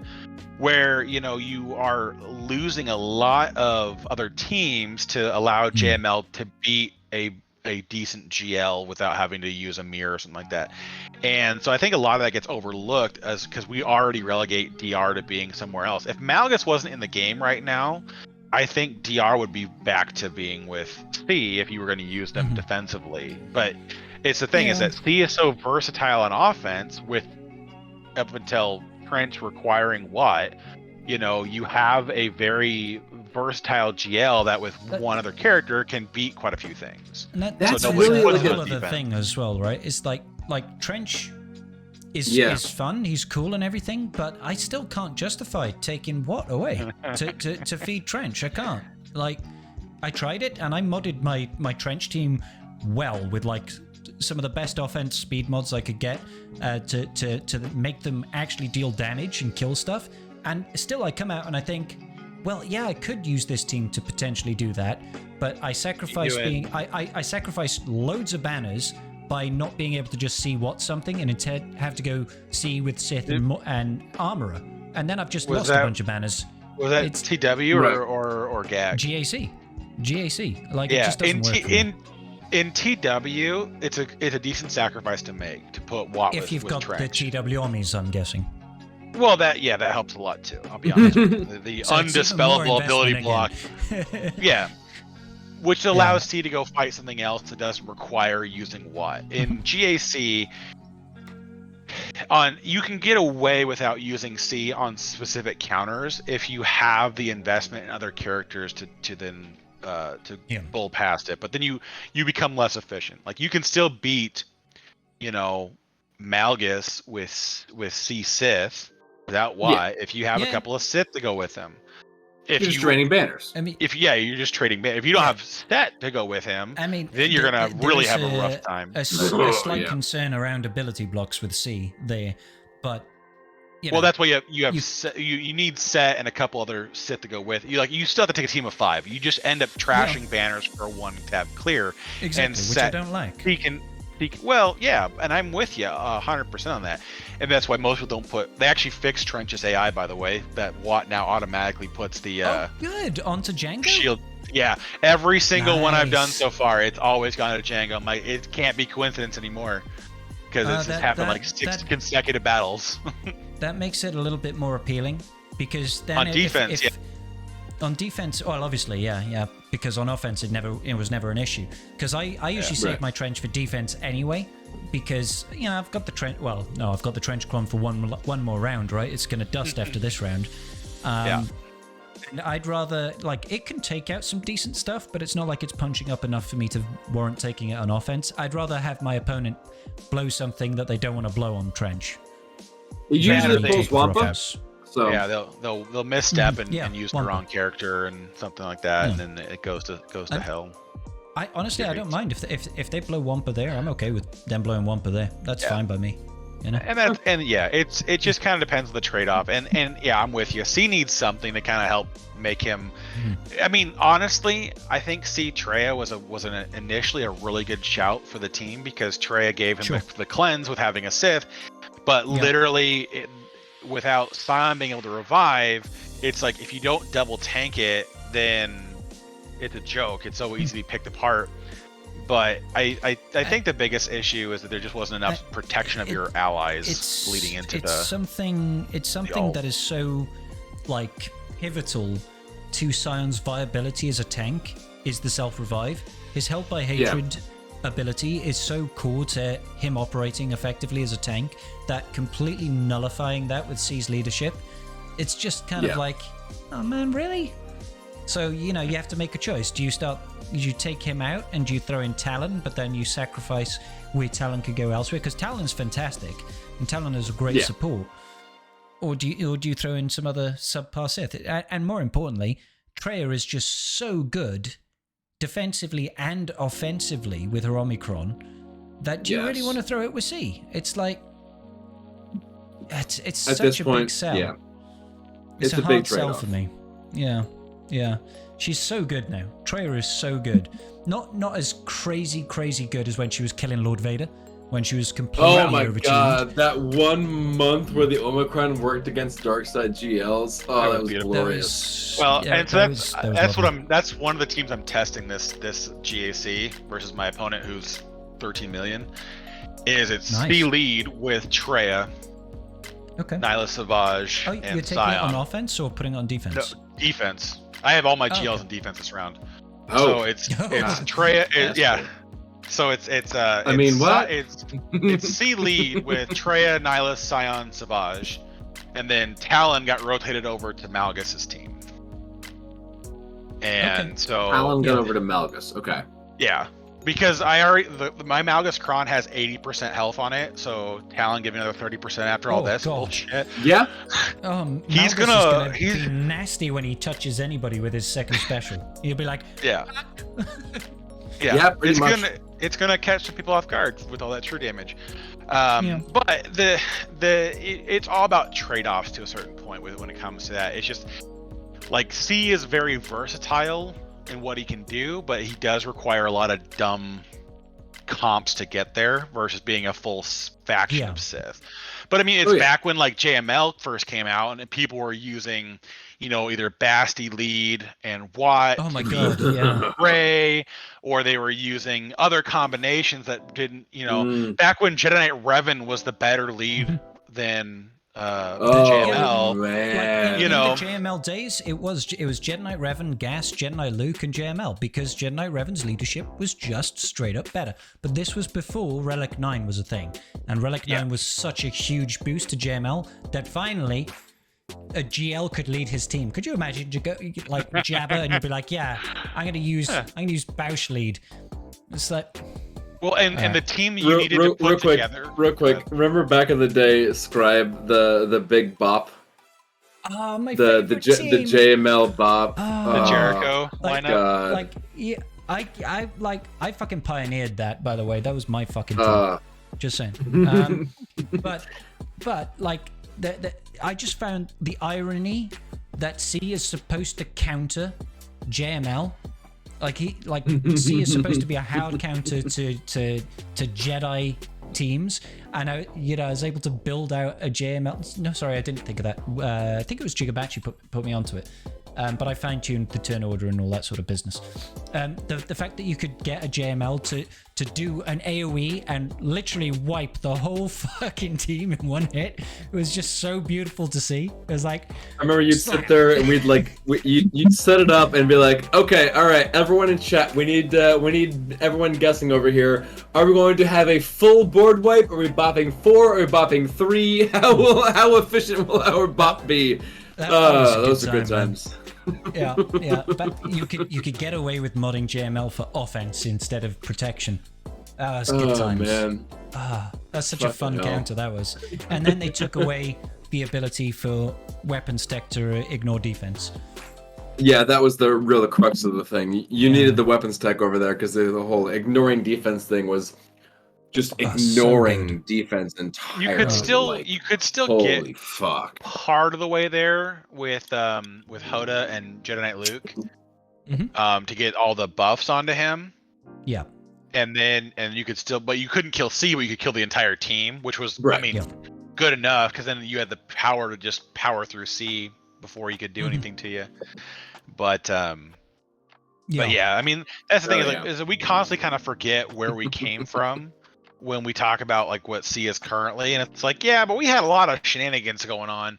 Like, I remember C with Sith Empire, that was a really obnoxious team to try to beat back in the day because of how the different GL comps worked. I mean, like, yeah, Slacker beat the crap out of it, but Ray had her issues and JML had his issues, and so it was like, it's kind of this thing where it's like we kind of forget that because we don't do it now, it didn't exist at the time they would develop the character. So it's like, it's one of those things where it's like, I'm okay with them coming back and saying, okay, C needs, something Treya-esque that cleanses the ability block, but still Sith and still does these other things that helps him kind of ramp faster or whatever else. Something else that works off of his, that back in a minute. Helps his mastery or something of that nature. There's just a couple things that would be nice to get some touch up on. But I mean, you have to constantly remind yourself. It's like when these things first came out, the landscape was entirely different. Oh yeah, 100%. We're talking about a couple of years ago, before we had all these jails, before all this everything, and Or Omicron, before Omicron, Datacrons, before Datacron. Holy crap! Before like there's just Conquest, before there's just so many things that have changed God. since that came out that it makes it really hard to make a one-to-one comparison The to game has where come we such a were. long fucking way since then. Yeah. And that's it's just got its own growing pains, man. Like that's the biggest thing with a lot of this. Like it's gonna take time for this game to kind of get through some of these patches. Like, this year has been heavily PvE focused. Basically since Java and probably all the way through the end of this year is gonna be heavily PvE focused, which is great because our PvE content for basically 18 through or 19 through 22 was atrocious. So no raids, I personally, one TV, that was it. Yeah. I personally am a big fan of the PvE content. Like I was like when I first started like playing the game and everything, I loved the raids. I loved all of that stuff. I loved going through like the Sith raid and building up teams. I farmed JTR and like got that character specifically so I could do stuff in the phase 1 of the Sith raid, and do and that sort of thing. So like the raids and everything, I've always loved that. And actually, that's something I didn't mention earlier that I meant to say when we were talking about the raids and everything. One of the hidden like nice things I will say about them having the raid come out every year is that we don't need to do the same fucking raid for 3 or 4 goddamn years in a row. Yeah, I mean that's true. How that's true. many fucking years were we doing Lightside Geo? 3 years? I want to pull my goddamn hair out. Like. It's the same battles, the same everything, the same. Just give me a break every once in a while. Let me change it up. Give me something different to do, different to look at, some new challenge, some new problem to solve, some new something, as opposed to just the same old BS. And if we're gonna have a new raid every year, it's new farms, it's new things. I got to relic up. There's gonna be some crossover and some fashion and everything. It's a new challenge. It's something interesting. It's keeping the game fresh. Give me that. That's what I want. That's what we fucking need. Definitely agree with you on that. Especially right now with Krayt. The Krayt is already feeling tiresome having to do that twice a week. It is. Like, because it's understood. Like, I think part of the problem is because it's very much geared towards, hey, you can use these factions. That's it. There is no real theory crafting. There's no development. It's not like we're mixing 2 different factions together to really boost the score. We're not doing much of that. It's like you find you get the relics, you get the turn order and the ability order down, and you understand how to beat this raid, right? Whereas in the HSTR with all the phases, there's been a little bit of theory crafting and like the cartel split and stuff like that. Yeah, sure, there's a little bit of that. But it's not as much as like what we had with the tank raid and what we had with the heroic Sith raid, where they were literally like before you could solo a raid, it was like you've got to have 2 or 3 teams. Like everybody needs to have a JTR resistance team for phase 1. Everybody wants to build up a gas team or a Shakti clones team for phase 2. Everybody wants to have like there was the Chex Mix team for the Sith raid where it was like you had Greedo doing like popping off or something. There was like so many of these crazy comps and the Chex Mix team. You had the Rebel team with Infinite TM, which used Farm Boy Luke, for Christ's sake. You had the Night Sisters abusing Jedi Knight Anakin. Like, what the fuck? My God! The Deathloop fucking teams. Yes, we don't get that anymore. Like, we don't get that of level of craziness because it's it's very much focused on you have to have these factions. CG has very clearly built it out to be, this is how you do the damage in this raid. Build these teams, right? So they're going to have to release them more regularly because people are going to understand how to beat these raids very quickly. Yes. So, they do need to bring it out. And I like that because it's like you said, it's fresh, it's new, it's interesting. So bring it on. Bring it on. Let's do it. I'm all in. Let's do it. I'm all in. Full send, baby. Let's go. Cool. Good shit. Carth, you feel like it looks like you want to say something right now. I know you, Carth. You don't like to talk very much. So. No. He's generally a silent boy. Yeah. A man of few words. They would probably be very entertained to listen to me in a padded cell. Would probably be able to keep the conversation going for days. No, a lot of the thing. I'm just trying to rack my brain back through some of the things that we talked about yesterday with Crumb, and it was just, it was nice kind of having that interaction again with the community manager. Oh, that was actually one of the things that they were looking at. It was the raid. The cadence is too much. They've agreed that it is too much, and they had the survey, yeah. Yeah, they're trying to figure out how to change it without making a bigger problem, right? And that's the big issue that they're seeing is like, well, if we change the frequency, do we change the amount of points needed for the reward, and we increase the attempts, or what do we do to get this battle less? And so there are things they are looking at that helps with that. Easy. Double the rewards, have the frequency. It's currently every 3 days, have it every 6 days, double the rewards. Done. Yeah, Moving but then on. you double the number of temps. Do you double the number of other things? Like that's a simple fix for us. I don't have to. No. Leave the number of temps exactly the same. I've done my work. I get. That's it. Done. I think they want to maintain the player engagement. How much time are people spending? Yeah, they gotta get the show. That was the funniest response I heard yesterday, because somebody was like, "Well, is there a way we could just like sim the raid where we always just post our previous best unless we go and do more attempts?" Oh yeah, that's been brought up. He's like, no, we are moving away from the days of where you don't have to engage with the content, period. They don't want that. They want players to be engaged to get rewarded. They want engagement to equal a rewardment, and that's what they're headed towards. So I'm like, I'm with him on that. I understand, but it's like it does get to the point where I'm like, we are never getting a sim for Smuggler's Run 2, and that makes me very sad. I wouldn't say that. I would say that there's going to be, I think for the bigger content though, they want to make sure you can auto it, but yeah, actually, if you put Han Chewie in there, it's almost a guaranteed auto. Oh really? I used to get Gamguard is the 5th, and Gamguard I auto it every time. Really? I haven't failed in so long. Han Chewie does a good job too. As long as you don't lose Han at the rip, it's fine. The first time Smuggler's Run 2 was available to me, I went in there and I just ordered it with Jabba, and I did it flawlessly twice. Both times I was like, oh, okay, it's an easy event, just takes ages. And then the next time it came around, I went in and did that, I lost, and I was like, wait, what? Yeah. I lost? Surprisingly, hold the on, AI hold is on, not hold very on. smart going into Something's Phase wrong. 3. No. Because you can't die Phase 1 and 2 with Jabba, but Phase 3, if you don't eat a Death Trooper, it's just like, I've died. It's so dumb. I've gone into Phase 3, I've eaten a Death Trooper, and I've great, I'll put it on auto. And I've come back 2 minutes later, and it says defeat. Yeah. And I'm like, yeah, and they never touched the other one. So everybody's still alive. How did you lose? Frustrating. God damn it. It's not like my cartel are modded badly or have poor relic investment.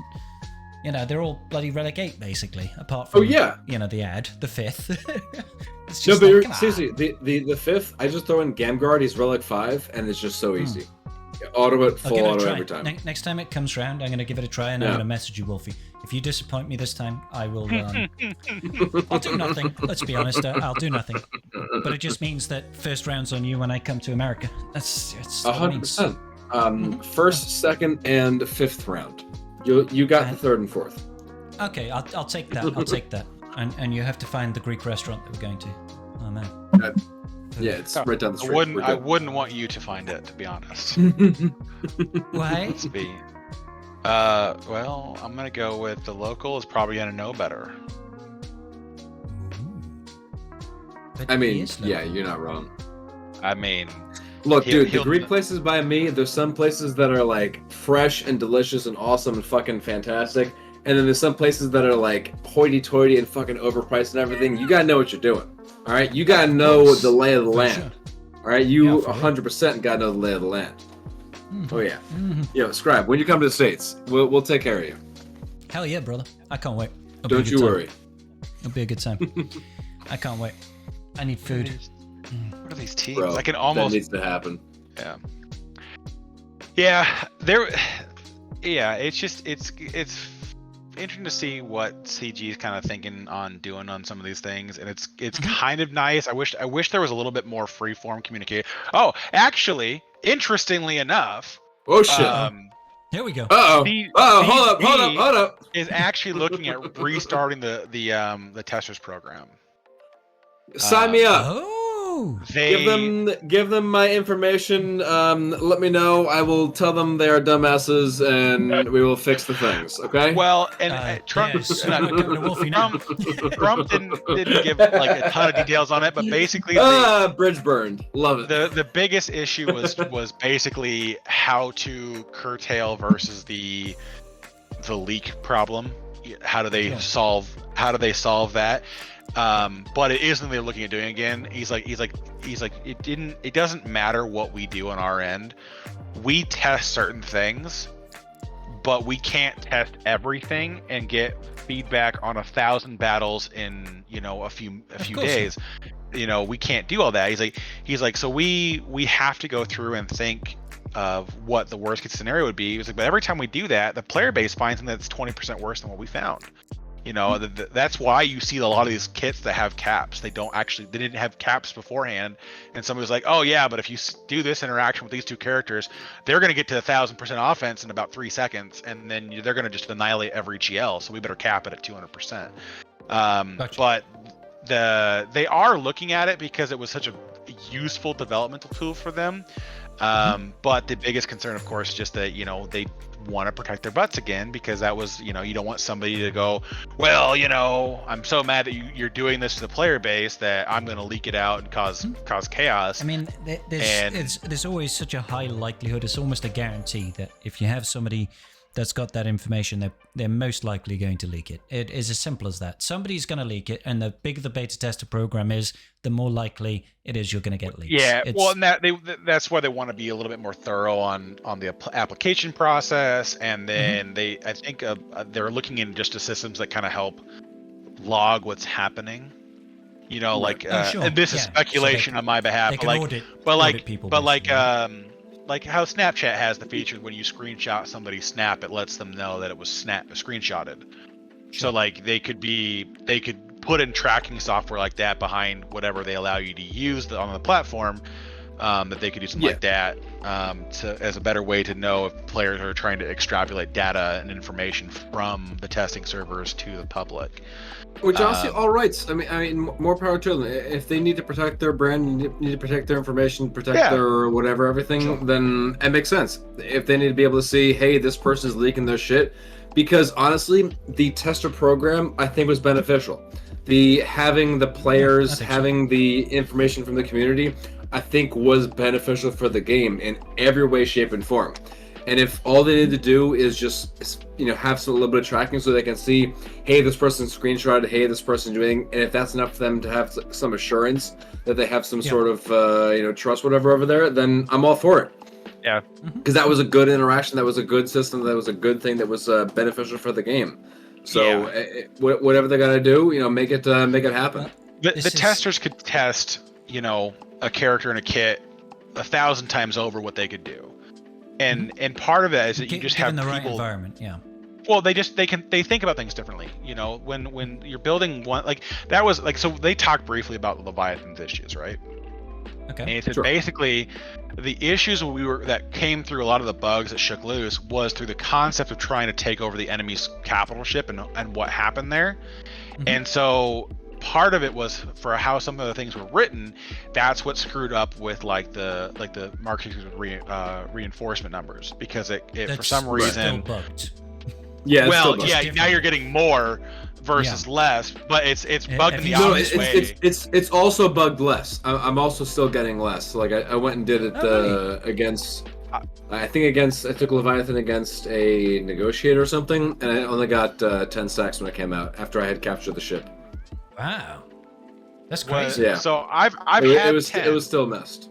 I've had 10, but it is because for some reason the dagger goes before, and then the second the interceptor takes its turn, it goes to 50. I've never had. I've done that too, and I've still only gotten. Yeah, the dagger goes. The dagger cuts in line sometimes. I don't know. It's got a bonus turn mechanic. It's got a bonus turn okay. mechanic when you've got 15 stacks of its unique thing, which happens when debuffs happen. Oh, So I think the There we Interceptor go. comes in, debuffs get applied, it takes a bonus turn, and it interrupts your Interceptor, right? Gotcha. But So it shouldn't fuck up the stacks. It shouldn't, but it does, yeah. right? Like, It has been for me. But that was one of the things that they talked about. Is like there was just interactions that they had never tested before, which makes it really hard to see how things are performing on that end because they do it their certain way, right? Like it's like in pre-Leviathan, for the patch, you know, as long as you reinforced Mark 6 before you took over, you were fine. Okay, but that's let's just real quick. Interactions that were not tested before. How the fuck do you not, like, even through your first goddamn battle? It didn't take very long for us to go ahead and capture a ship and then reinforce with a Mark 6. Like, that was... Well, like I said, but in the testing, did you do a single battle? Like, I'm sure. Like, what does testing even mean if you haven't even seen that most basic of bugs? Like, that's... I'm sure that is still wrong as well. Like, come on, today I was climbing in fleet and going up against Leviathan. He had the standard lineup of the TIE Dagger with the Sith Bomber and the Fury Class Interceptor. He reinforced first with something, and then he reinforced with Sith Fighter. So he still didn't reinforce second with the Interceptor. I'm like, why are you not reinforcing with the Interceptor? Oh my god. Well, it's only looking at GAC specifically when people are putting down those 3 ships that they fixed those specific reinforcement orders. So it doesn't you help are with dealing. Fleet Arena. No, it's not going to, and that's because they are intentionally putting it to where you don't want to run anything that's not designed for the fleet. And again, like, how the fuck is that not something that was seen and that should take you 20 minutes to figure out? Well, like, that's not something you need thousands. You don't need thousands of iterations. You don't need thousands of test samples and data points to figure this out. You need 20 minutes and a few battles to be like, oh, hey, so I captured their ship and I didn't get my stacks. Hey guys, I think something's fucked. Like, that should be. I still maintain personally that they knew. They knew probably 90% of the bugs, and they just pushed it anyway because they're like, we don't have the time right now to fix it. I'm with you. They're probably like, we know it's fucked. We'll fix it. Don't worry. We'll get there. It might take us 2 weeks. And they just pushed it anyway. Like, I genuinely feel like that's what they did. And the thing is, too, is we don't know the test environment. That's the other problem. No, you don't know what they're testing against. You don't know what like most things in test accounts, everything's maxed out to R9. It's Leviathan versus anything. But it's going to change. Literally anything. It's going to change how long it takes you to get to that alt, though. Because, like, you know, if you're in higher tiers, it takes longer to get there, where you're likely going to always be able to... If they're testing a 7-star Leviathan versus a 7-star Profundity, that can happen easily. Like, that shouldn't take you more than 1 or 2 battles to figure that out. The big thing that I want, Carth, I don't know if this actually came up in your discussion, though. Did they address defensive performance and how they feel about it? Did they talk about that at all? They didn't really. Well, they updated the AI. No, they didn't. You talking about talking yesterday. They didn't talk about the defensive performance of it per se, and part of that is I don't think there's a way that they can address it that doesn't screw with the mechanics that are already in play. Like, you'd have to disable part of how the profundity functions. Like, you'd have to disable. Didn't they address that in their post? Like, when they said Profundity beats Leviathan beats Profundity? Like, didn't they already address that, or am I going crazy? Well, they're saying Profundity just beats it straight up. And they're happy with that. Yeah, well, so basically the reason it will never ever be addressed, Scrybe, is because of the Profundity's basic. As long as you keep using its basic, it will always outperform the Leviathan. There's no way they can get around it.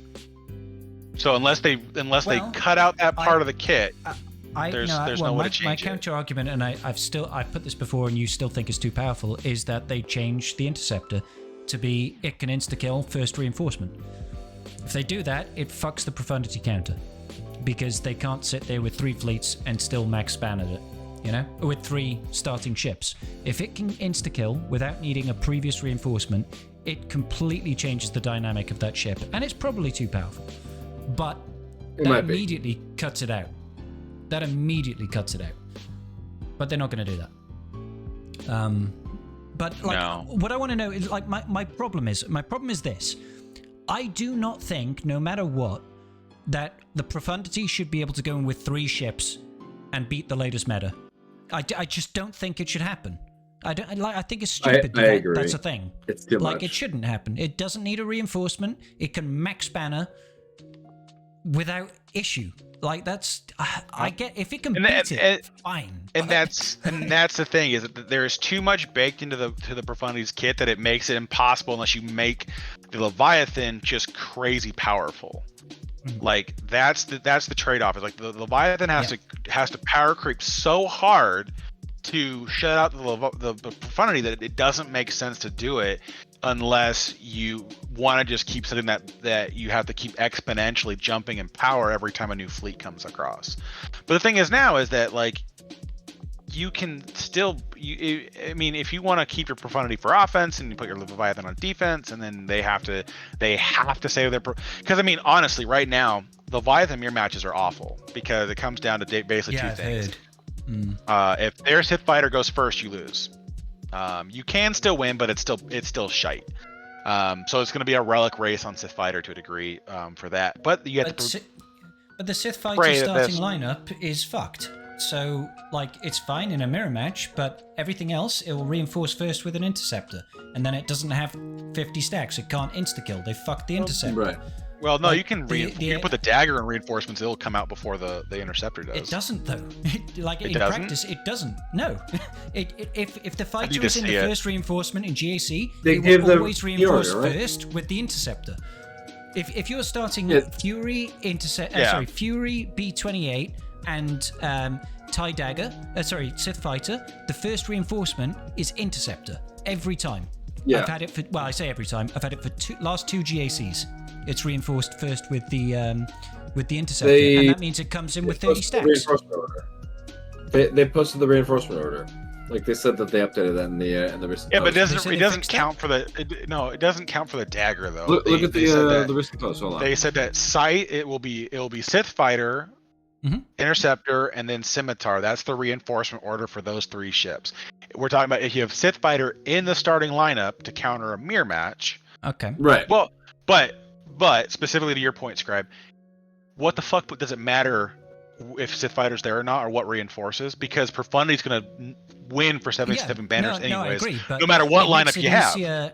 It makes it easier for a Chimera to beat it, though, for sure, right? Sorta. If it's not getting an insta kill, and although against the Chimera, half the time they don't even get a reinforcement. Like you generate too much TM and you kind of win before it gets to that point. Well, but the Sith fighter is going to cause problems because the Leviathan's going to. The Sith fighter does the same thing the TIE fighter does. It passes TM to the capital ship. Okay, gotcha. But not nearly as much, right? As like TIE Defender does. 25%. Okay. It's 25%, but it's every time an ally falls below 100% health or an enemy. Yeah, so it's a decent bit. It happens quite a bit, so it can really and its basic ignores protection. I don't think it happens enough versus the Chimera lineup is the problem. Because like the Chimera lineup doesn't really do a lot of damage until you get your first reinforcement out anyway. You're not dropping anybody below because it starts with like Scythe. What is it? It's Scythe, the advanced, and is it the bomber? That's the starting lineup. Those 3 ships. You don't really do any damage until you get your TIE Defender out, and then you'll stun the first ship. Then you'll deal damage. So they're not really going to be generating TM because you're not dropping them out of their protection for sure. No. It's when the Sith fleet attacks the enemy. When the enemy falls below 100% health. Sorry. I thought you were talking about them falling below. Okay, no. It's when they fall. But the Sith fighter. Whenever an enemy falls below 100% health, all Sith allies gain 25% turn meter, and then the Sith fighter can't score critical hits. But any enemy that's debuffed, Sith fighter deals damage under protection. Yeah. which there are And you're lots of always gonna debuffs be going on. forever, You're yeah. almost always going to be debuffed. So that's kind of the thing, is that it does do things. But I mean, and you know, somebody's like, you know, the talking about the requirements for the Leviathan. I have a hard time with requirements being a reflection of power at this point because of how long the relics have been out. It kind of gets to a certain junction where it's like they're doing it because people already have these characters decently invested. That's why it's as high as it is. That's, you know, but I mean, CG needs to address that in a public response then, because they're the ones that are telling us that a unit's power should be reflected by the investment. That's their words, not ours. So yeah, but you look at investment. You look at Lord Vader and JMK though, like, and that everyone was saying the same thing about that. It's like, yeah, it just depends on what kind of shakes loose after the fact. Now, granted, Datacrons really helped Lord Vader get through the shitty parts of his kit when Inquisitor started showing up and giving you other things to kind of flow under him and give you things that helped, you know, that help smooth out the rest of his playthrough to where now he's in a fairly decent point because he has lots of things to pull from that he didn't have with JMK. Because JMK, this was my argument back when he released, what JMK had to pull from, it was infinitely better than what Lord Vader had to pull from. Infinitely. Galactic Republic is a good faction. and a faction you specifically synergize with. And so, like, that was the hard part, is like Lord Vader didn't have that, and then they added things to it that's made it better. And I mean, Leviathan's going to be at a point now where, yeah, of course, there's going to be issues with how things play out, and they might do something to address how the profundity engages with it. But like I said, the only clear thing to me would be nerfing it, the profundity itself, and. I don't see, because I can't, and I can't see them bringing Leviathan, but it becomes a tactics. If they buff Leviathan, it gets too out of hand too fast. And unless they specifically like nerf the profundity against only the Leviathan, and even then I still see it as being negative fallout. You know, unless if they introduce a clause like if the enemy's capital ship is Sith into the profundity and say you deal 25% less damage, or you don't dispel buffs when attacking, or something like that. You know, unless they are that specific, then it's not even that though. It's that mathematically the Leviathan will never beat the profundity at all if the player is playing the battle. Yeah, well, I mean, if the player's playing the battle and knowing what he's doing. Well, yeah, you just know how you got to focus on building ult. Yeah, which is fine, but I mean, that's the thing, is that you're still you can't get around that. In a minimum of 5 turns, you're at ult with Leviathan. Okay, so or with the profundity. Yeah, they can nerf it by just going, if the enemy under profundity leadership, if the enemy capital ship is Sith, all ultimate gain is halved. When what they should have done is all they needed to do to make it winnable was that when a concussion, when they have, like, just make it an exponential stack, right? When a enemy ship receives 10 concussion mines, they get an undispellable daze, right? And then the fleet would go to hell. That's all it would take. Undispellable, yeah. Because that's the thing, is that there's so many debuffs going out from the Leviathan fleet that MILF is always going to be cleansing nonstop all day every day.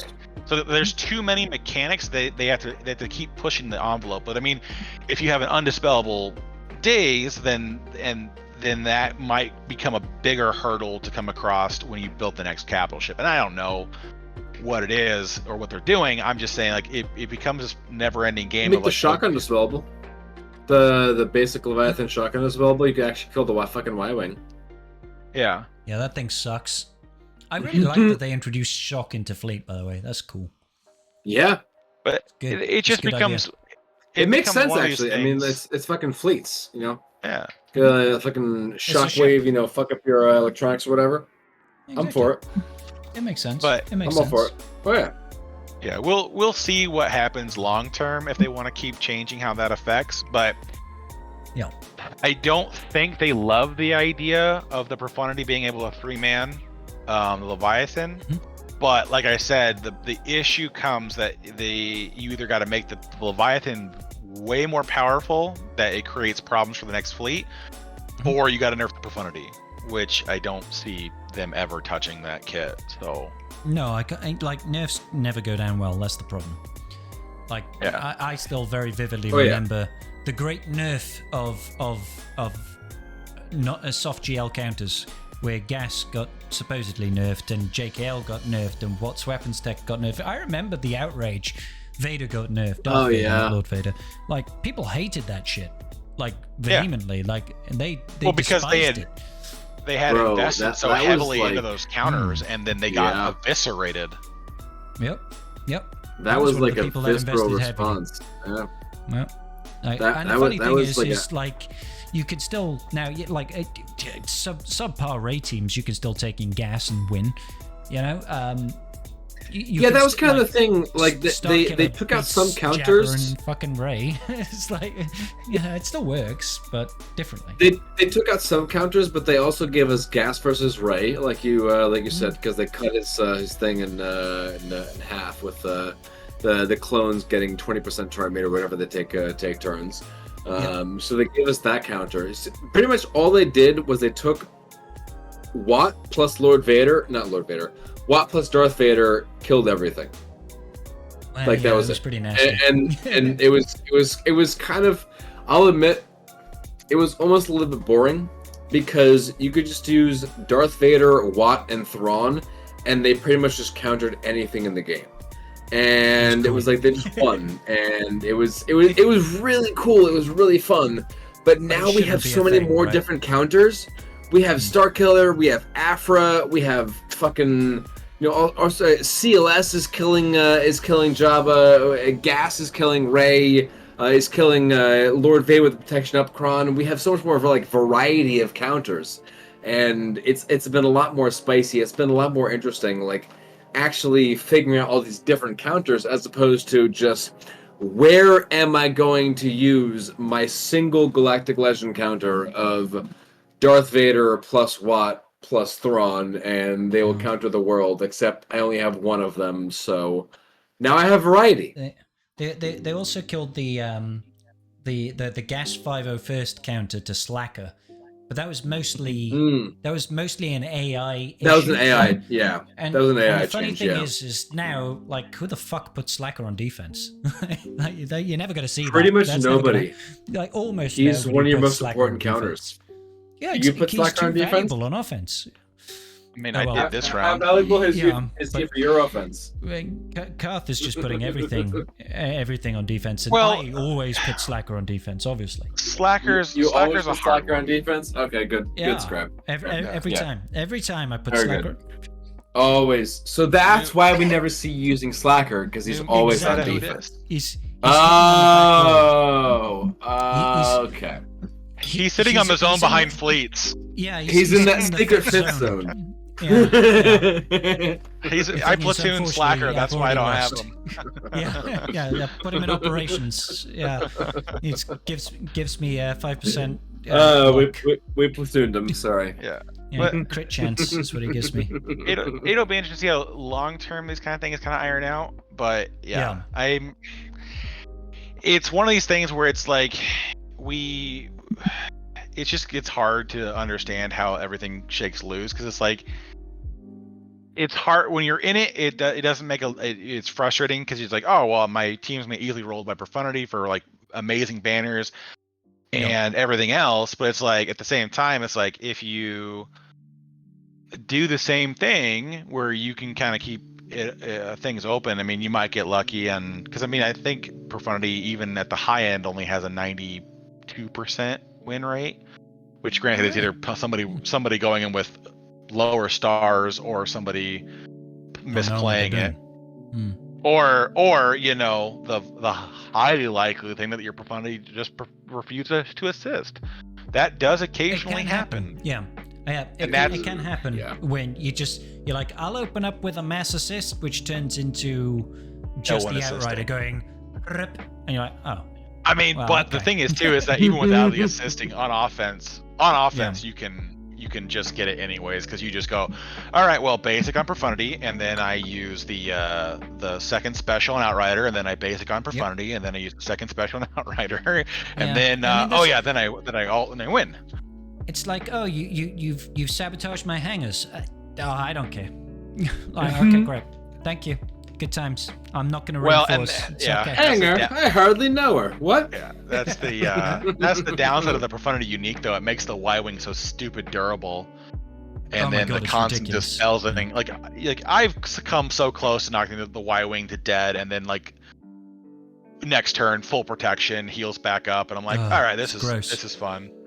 Yeah. Because it recovers all of its own protection, and then between the profundity and Outrider healing health, it's just like, oh god, it's got so much sustain. Would one of you just and that's kind of where I get to the point of like, all right, well, I don't know how they end up doing that, because like basically it's like if you put profundity and Leviathan on defense, and your opponent doesn't keep all of their meta for offense, that's gonna stonewall people, because they're gonna just have it's gonna be very challenging to get around all, because like basically the Executor, after the bug fixes, dropped to like a 30% win rate. It's super low. Oh really? It's awful. I've heard it's hard. That's what she said. Yeah, it literally comes down to is the AI stupid and reinforced with Bob over something else, like over IG 2000, which it doesn't really do unless there's specific relic disparities there. Yeah, but I don't know about you, Carth, but for me in GAC, 90% of my opponents don't go heavy fleet defense. They just don't. They save it for offense. No, because the reason why that's the case though is because if you go heavy on offense, the odds are you'll be more efficient through fleets anyways, and there hasn't been, unless they add another fleet to the zone, there hasn't been a meta since Profundity came out where you can clean the board more efficiently with off meta counters, but you can still one tap everything, so it's like nothing's gonna hold. At this point, you're 100% right. Like you put your like 100% crazy meta things on defense, and you're almost fucking yourself, because the meta's clear more efficiently on offense. And you're like, oh, you can clear the stuff. Oh, I got my crazy counter to this. I got my crazy counter to this for 66 banners, and order 66. Yeah, I got my 69, whatever. That's nice. I got 77 with this fucking team and 75 with this fucking team, and it's seriously night and day. Like the end of last round, I had a 75 average in fleet. Yeah, that's huge, man. That's so huge. Which is just crazy. And it's like the opponent put down Executor and Leviathan on defense, and then Negotiator, and I'm like, well, I used the Profundity versus Leviathan. I used my Leviathan versus your Executor, and then I used Executor versus your Negotiator, and I got an amazing score. Like, it's not going to be that big of a deal. You and so don't it's need one of any the reinforcements for Exec versus Nego, right? You could probably just wipe it. With the increase sometimes you might like it. The increase of relic levels from when Executor launched to now has helped the Negotiator fleet become a menace, because there's been more reason to relic Anakin and Snips and Fives and stuff like that. So you can easily lose. I still keep Empire for offense, because I love Empire versus Galactic Republic. Versus Negotiator. It's so nice.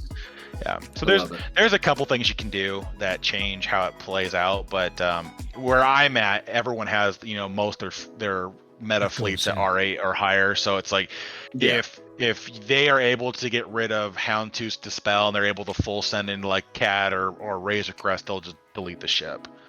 So it's it can get really out of control in a heartbeat if you're not careful. But yeah, it's still, I mean, I got like 77, 75, and then 73. So it's like, I'm gonna have a great day, just screwing up your day. And this is why you should always clear fleet, kids. There's no reason. Like it's like sucks, I never defend fleet for that reason. Like I never defend fleet because even though it's worth more or worth less depending on which season you're in, it doesn't change anything. All I can hope for is that you're inefficient, but it's not going to change the fact that I win or lose. You can't play defensive fleets, and it kind of sucks. Yeah. Yep. So I do think they need more beneficial to play offense. At Kyber 1 at the very least, I know that they don't typically do it this way, separating the number of teams on defense between Kyber 1 and Kyber 2, 3, 4, 5. But they need to put it to 4 fleet. Yeah, unless they create a new division. Honestly, be my guest. Create a new division, create a new league, whatever you want to do. Just, I think it needs to happen at this point because right now, fleet defense doesn't matter. In my experience, and that's a problem. I think all of Kyber needs to not all of Kyber, sorry. Kyber 1 specifically, but maybe even Kyber 1 and 2 in general. It's hard to say. Kyber 2 has such a smattering of AP ranges. But that being notwithstanding, I think they need to start adding more teams to the board, which is not everyone's favorite response. But I think the problem is now, and what we're seeing right now in Kyber 1 is the power condensing. You have so many teams available now that we're able to freely power condense without having any ramifications for it. That's why you're seeing stuff like Lord Vader with Inquisitors instead of Lord Vader has his own team and Inquisitors on their own team, because there's only so many teams on defense and offense that you actually have that freedom. And even after doing that, you're sitting there like, I got all these teams sitting on the bench. Like, what am I doing over here? Yep. Like, for the top end, 100% agreed. Kyber 1 even agreed. I think even borderline Kyber 2, you could absolutely have another like team or two, maybe like a team per zone on defense, an extra fleet, and you would still be okay. Like the upper echelon of Kyber 1, 100%. Like that would change things up so crazy, so significantly, and I think that would be, I think that'd be good. I'm sitting there. I'm actually right around where you are, Scrybe. Right now, I'm on like the borderline of Kyber 2, Kyber 1. Yeah. And I just got up to Kyber 1 with my last win. I'm looking forward to losing and heading back to Kyber 2, where where it's more fun. We might face off in a week, Wolfie. Who knows? Dude, in a week, dude, holy crap! If that could happen. Oh my god. Let's play with no Datacrons. My left wing just Gear 8 and lower teams only. Let's do this. So, I've said before, if anybody like matches up with me and wants to have like a full meme team, I'm talking like totally. Darth Vader leading Jedi Knight Luke and Princess Leia. Let's fucking do it. Darth Vader. It's take your kids to work day. Yeah, exactly. That's the theme. Yeah, but I mean, there needs to be some sort of shakeup, and Datacron. We're getting to the point now where they've reinforced enough teams, like with Zori. And with Phoenix getting Captain Rex and Prince Kinesi coming in for the Ewoks, we're reinforcing. Yeah.